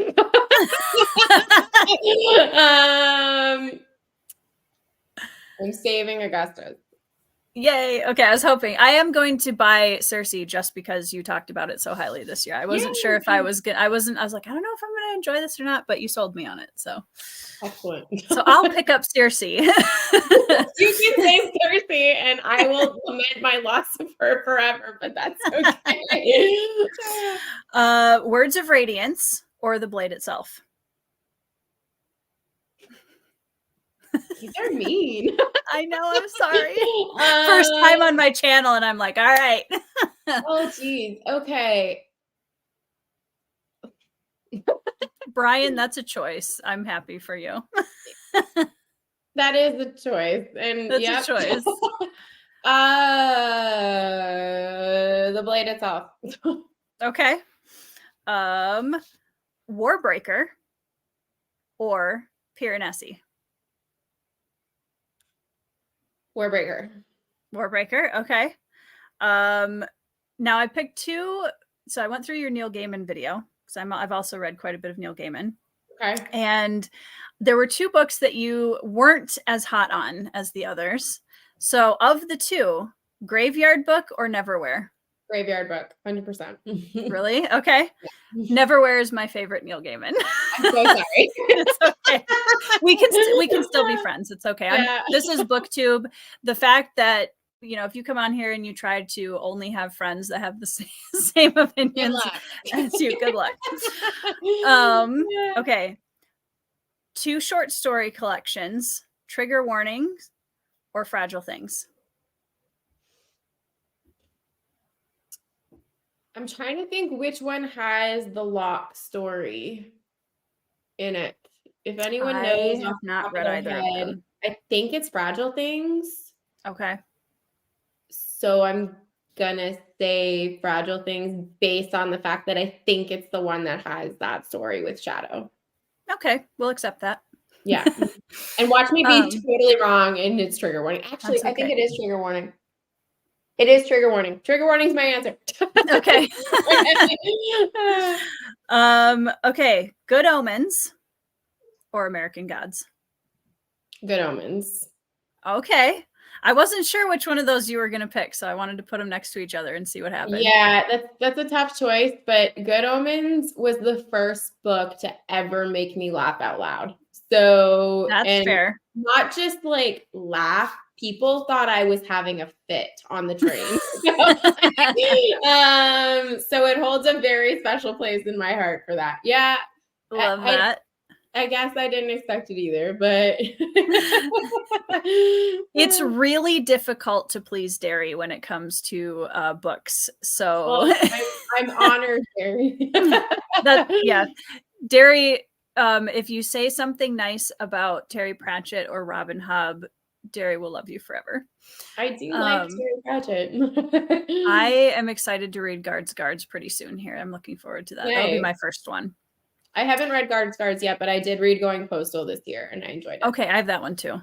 I think Derry actually was the one that recommended Going Postal because I asked her and Alan, I was like, all right, if I'm going to start with Terry Pratchett, where do I start? Yeah, I'm looking forward to it. And then Kyle saved Words of Radiance. No surprise. I probably would too, Kyle, if I'm being honest. I loved. Go ahead. No, I was just gonna say I loved Before They Are Hanged. That was my favorite of the three. Last Argument of Kings is going on my most disappointing reads of the year. So I get it. The Blade itself is my favorite of the OG3. And while I feel like I'm leaning more towards saving that one because it's a book one.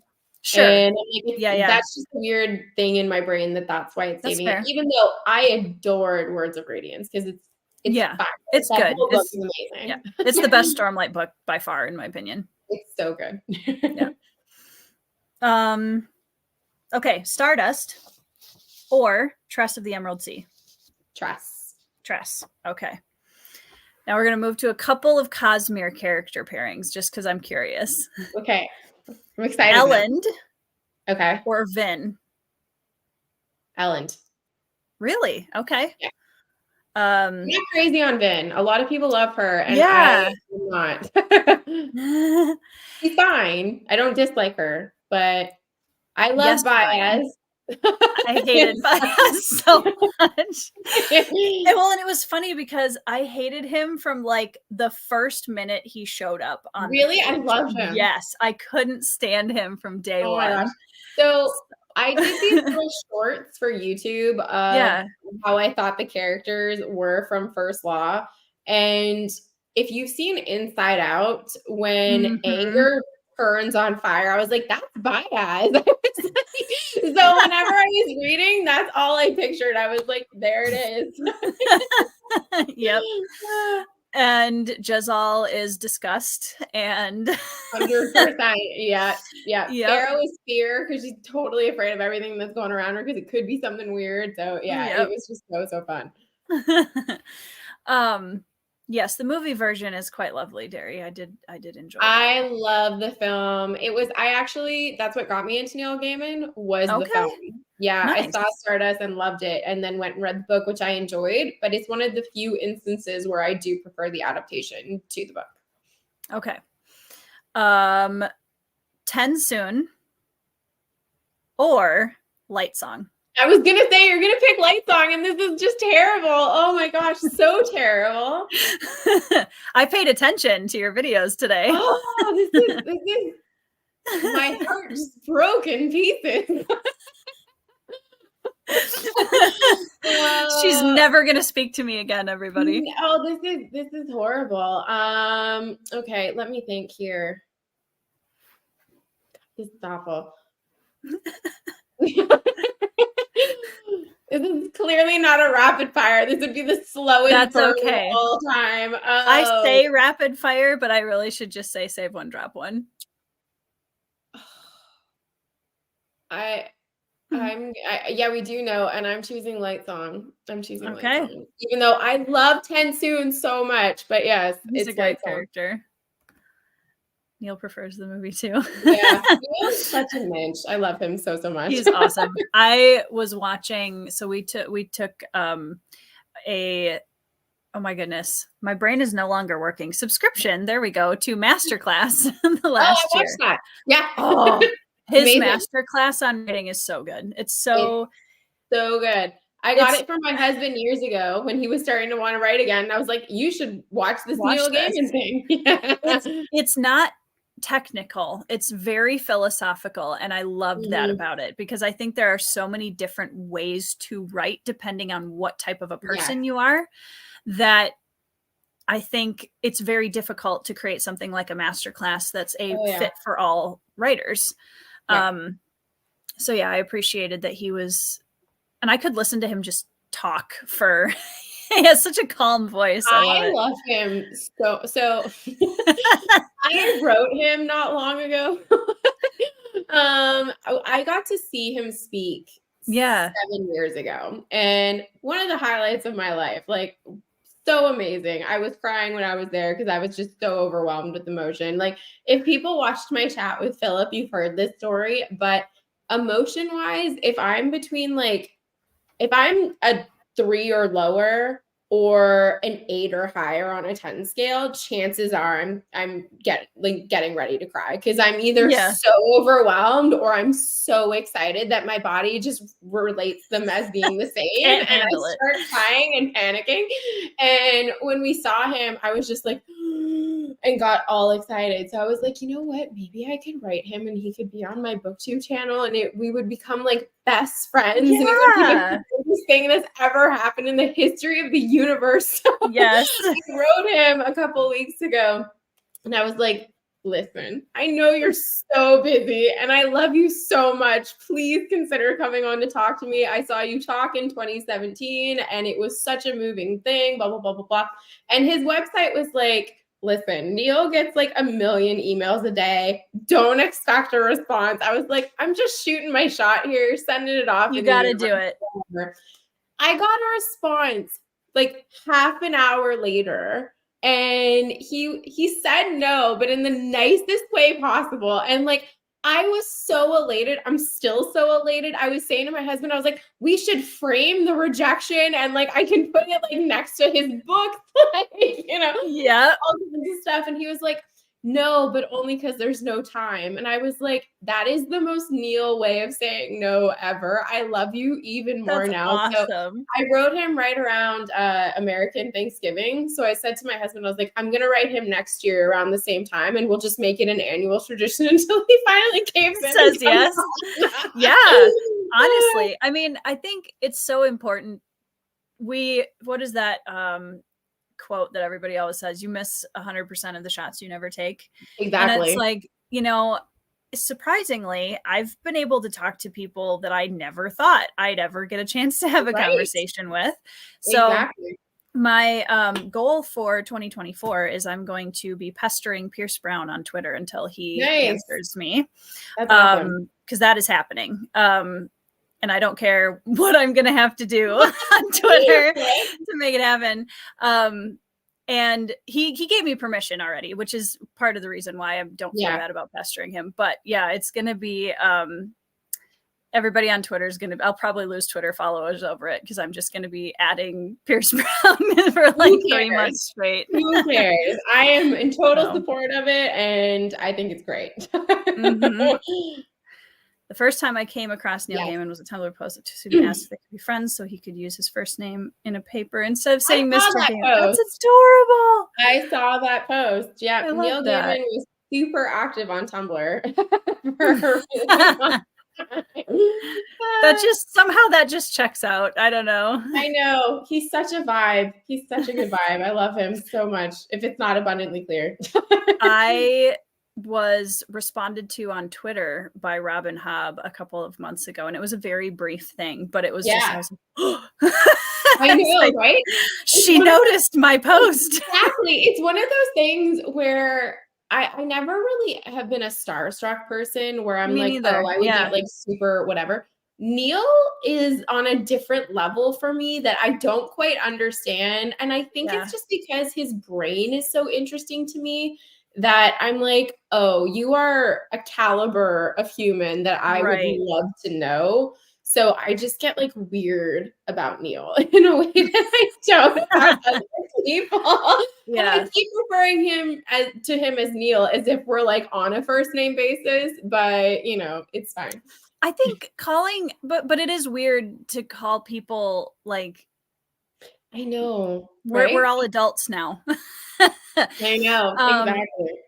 It is funny because now that I've had a chance to converse with Steve Erickson quite a few times, both through email and on my channel, I get crap from people for saying Steve. And I'm like, guys, I'm not going to call him like Mr. Erickson. Like, I'm 32. I realized that's weird. That's awkward. I don't know what that, and I don't get that. I don't think anybody gets on Philip's case when Philip calls him Steve. So I don't understand the difference, but that's just me.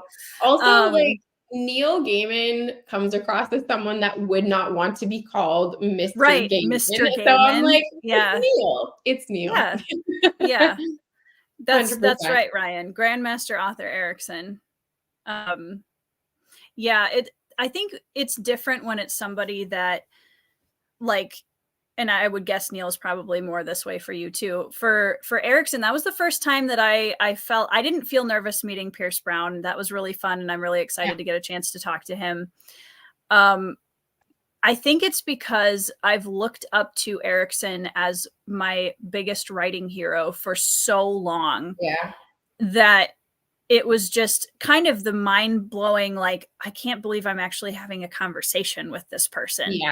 You know, and you know, there's a little bit of that minor kind of celebrity culture in that, where we dehumanize our idols, which I am very much not about. And that's why I was like, nope, we're going to have a conversation if he's willing to do it, because he's just as human as I am. And, you know, 100%. But yeah, it is more emotional when it's somebody that you've looked up to that much for so long. Oh yeah. And I remember getting ready to go to that event, and I looked at my husband and I was like, what if he's doing like a signing and he's like accessible at a table? And he was like, I think you're thinking about this too much. And I was like, we will be so close to each other. Like, I'm not going to know how to contain myself. So it's the only time ever I've been that just extreme about it.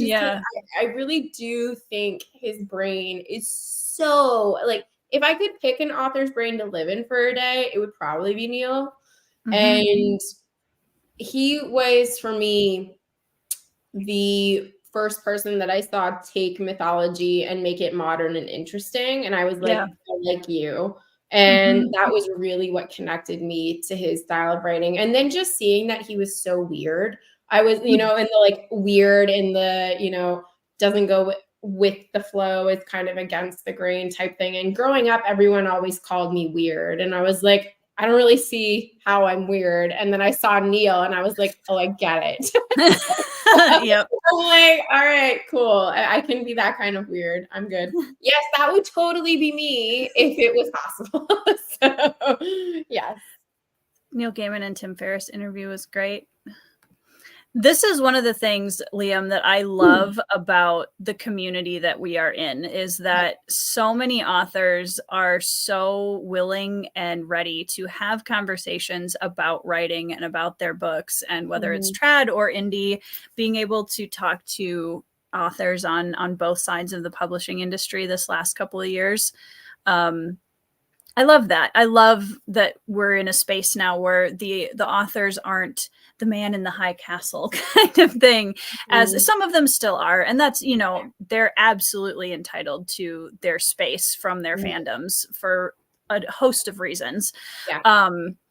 But I love that within this community that a lot of people are able to just have conversations and share knowledge and ideas and with, you know, authors that they really enjoy. So That's been really cool.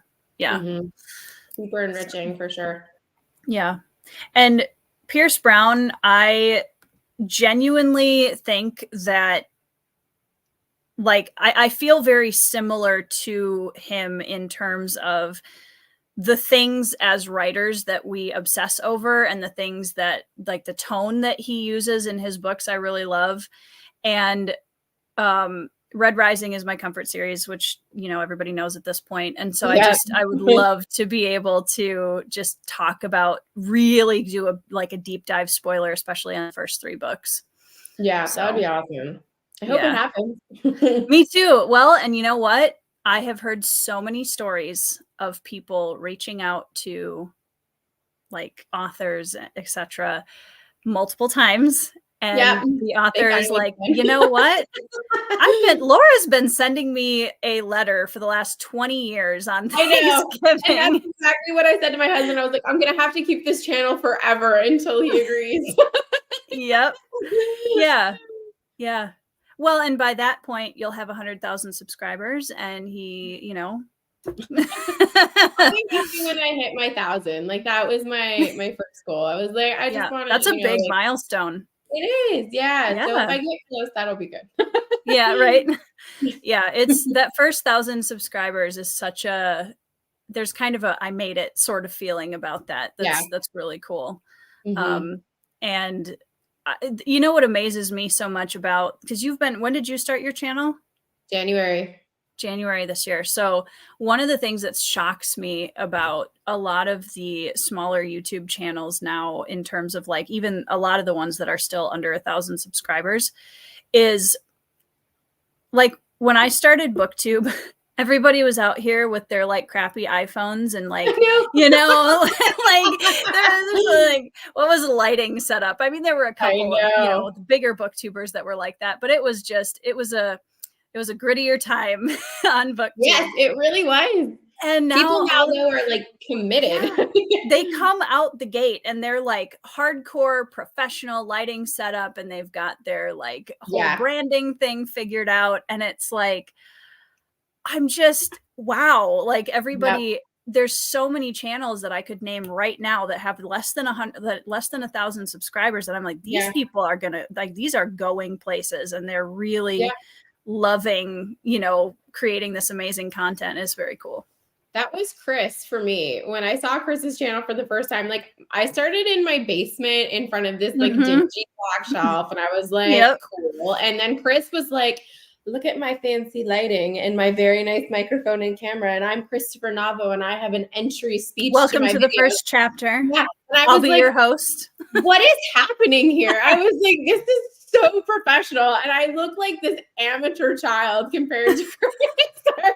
Like, I'm just speaking, and words are coming out that make no sense. And Chris has, like, a very planned, formulaic thing, and I was like, he's got it. So yeah, it's so funny to me. There's another one, Derry. Theo from Rekindled Reader was another one that I was just like, what? Yeah. He's fishing Joanna. So, you know what? Your lighting is fine. It's and fine, I love Joanna. your videos. We get to see your face and we hear your wonderful thoughts and opinions. So it's Joanna is a booktuber that if I could articulate my thoughts about books the way that Joanna does, I would love that. I would have like 50,000 subscribers if that was the case, because I will talk and think that I sound in the moment like Joanna, and then when I'm editing, I'm like, this is nothing like Joanna. Yeah. I'm like, this is some rambling fool that had nothing planned, and here we are. Or like, you know, Mike from Mike's Book Reviews being able to do an entire video in like mostly one take could not ever be me. That will never. I'm so sorry to everyone who wants one cut takes, because that will never happen on my channel. If you watch my videos, you see a lot of jump cuts because things have definitely been taken out. It's often me looking up a name and I'm like, how do I say that? Yep. Or quick rereading the back of the book to grab like relevant info you forgot. Oh my gosh, yeah. Sometimes too, I'll have little notes of key things that I want to hit on my laptop in front of me. And I'm like, okay, did I talk about these things? And I'm like, shoot, no, I didn't. That was supposed to be the second point you mentioned. You know, it's like 30 minutes later. It's terrible. But yeah, it's funny. I feel like it's funny though, because when I started doing my videos, they really were one takes for the most part. And those are my earliest ones, and then I became progressively more scattered. And I'm like, how does that even happen? So I feel like part of it too, though, is that I started doing mostly book reviews, and then I've kind of just gone out into a sphere where I'm like, what do I want to talk about? And then I just pick a theme, and that's what it is. So yeah, it's just different. But yeah, booktubers now are like showing up ready to go. And yeah, the class of 2023 in general, I'm just sitting here like, well, I can retire. Right? Yeah, it's funny to me. My father-in-law is a carpenter, and he made these shelves behind me. So grateful for them, because we ran out of space. And I was saying to him for a few years, I was like, you know what would be really nice is some shelves. Just like laying the groundwork, until finally I was like, listen, I've been married to him for 7 years and I really need shelves. Like, can we please get some shelves? So he made these this year, and I was like, perfect. This is my new backdrop. And like, we didn't know where to put them in our house because we live in a 200-year-old farmhouse. Sure. So this is my dining room. So I was like, people come into my dining room and they're just like bombarded with books now. And I was like, this is my new setting. That's okay. I don't have to be in my basement now, which is really nice. So yeah, the acoustics in my basement aren't great. Well, that's just it. Like, I still have, I mean, I'm literally stuck in a probably 4-foot gap between my shelves and the end of my bed. And this is where I film everything. And I'm like, I don't have like, you know, a big depth of perception set up, and that's okay. That's just, it is what it is right now. And you gotta work with the space you have. Exactly. I'd rather make videos that I'd rather just make videos than not, because it's, at the end of the day, it's the personalities we tune in for. Exactly. That was my feeling at first when I made my first video. I was like, this looks terrible behind me. I was like, I don't care. I'm just going to ramble. And if people like it, cool. And here we are, almost a year later. Agree, Liam. Well, and that's the thing I think that's so annoying about the 2023 class, because they have great personalities and awesome lighting and bookshelf setups. And I'm like, dang it, you can only have one or the other, guys. Double threats, guys. 2023 class, lighting and personality. Yeah, no, honestly, it's been a good group. I've been really happy with the group that we had this year. I was kind of on the outskirts of that group because I wasn't really involved in any Discords or anything like that. I actually didn't know that they existed when I started my channel. And then I came across Alan's channel and saw that he had a Discord. And I was like, okay, I'll check that out. And then that led to the Grimoire Discord. And then a few months in, Dan from Black and Blue Collared Reader messaged me and was like, hey, the 2023 class, which is like, 10 people. And I was like, okay, are making a Discord possibly. And I was like, okay. And he's like, do you want to join? I was like, absolutely. I have no idea that any of you exist, but cool. I'm happy to be Yeah, let's go. So it ended up working out really well. And I have made some wonderful friends. Like Chris is probably my best Booktube friend. He and I chat practically every day. And we do all these videos together, and he hasn't gotten tired of me yet, which is really great. But love that. Yep.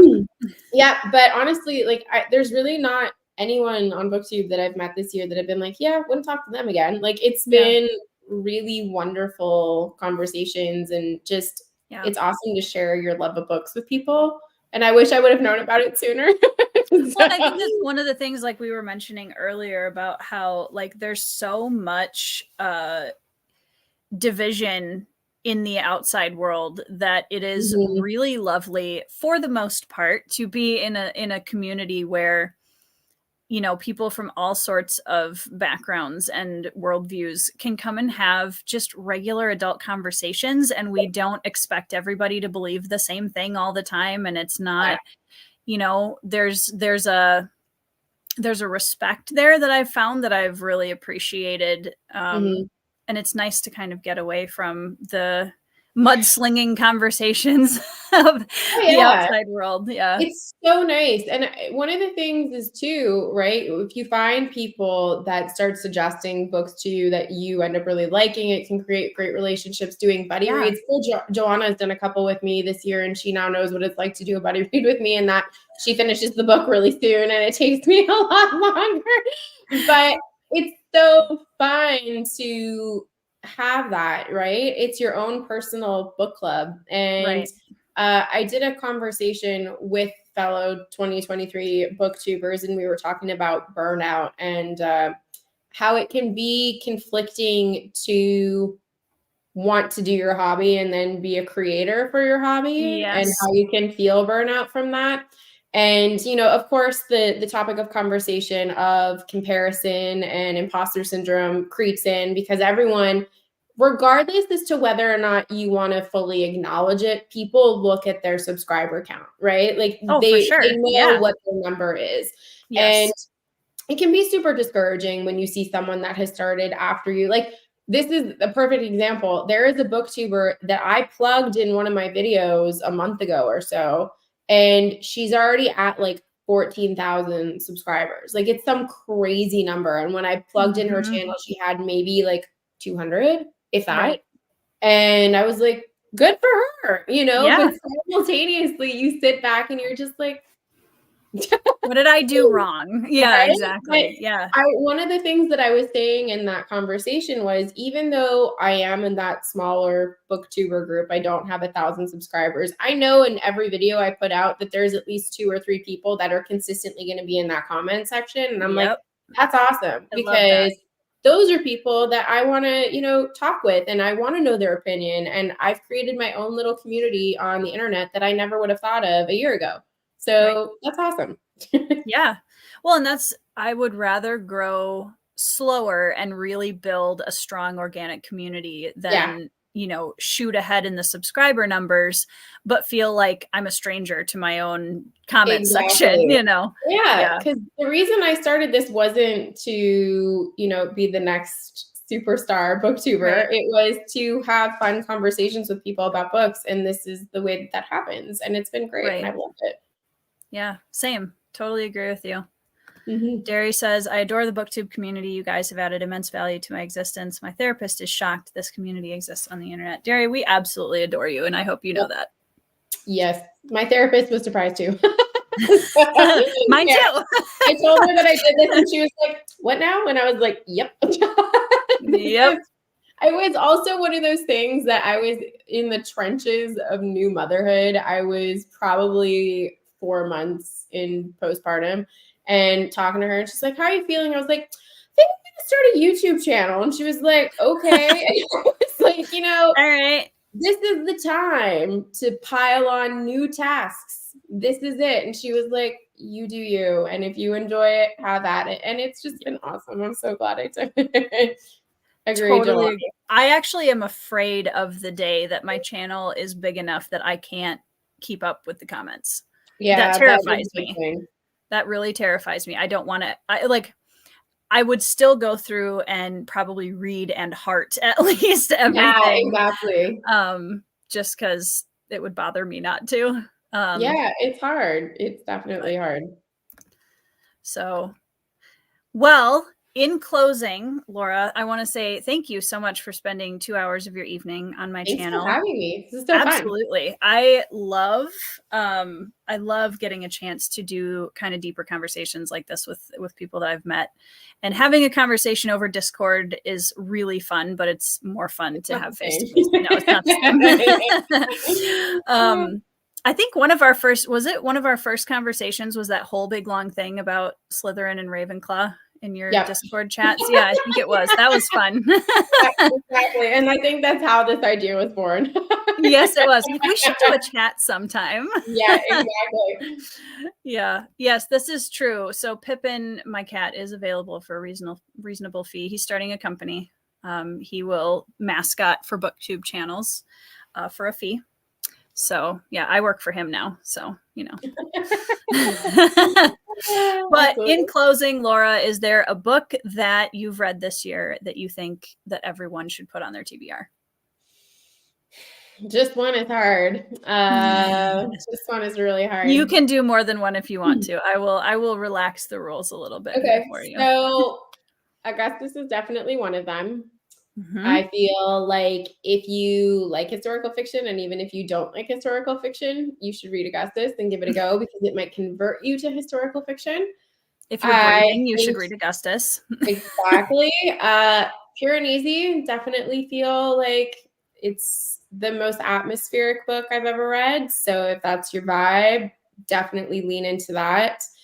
And for a fun one, I'm going to say Warbreaker. That's nice. Been my trio of the year, really. Warbreaker for me was early in the year and was so fun. It really, I loved it so much. So, and there's some things that happen in that book that subverted my expectations in all the right ways.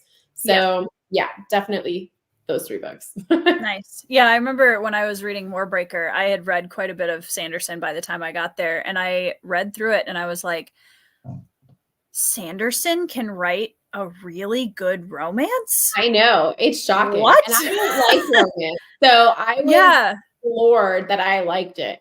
And I had major issues with one of the characters. I'm not going to say a name. Okay. So we can talk about it afterwards. Yeah. But Sanderson did this phenomenal thing that, like, halfway through the story, my opinion on them changed. And I did not anticipate that. So that was really good. And it was my 3rd Sanderson series or book. I did Mistborn, Elantris, and then Warbreaker. And yeah, loved it so much. I haven't read that one yet, Daniel. It's all right. It's not serious. It's just not. Oh, Hild. Sorry, I read that as the character Hild. Oh, I got really excited. I was like, oh yes, Hild. Thank you guys for hanging out with us in the chat.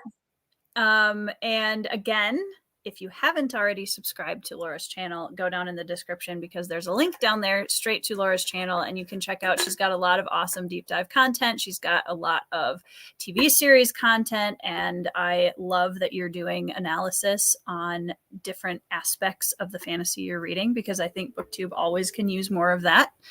But thank you again for sharing your evening with us, and everybody in the chat. Have a good night. Thanks for joining us. We'll see you in the next video.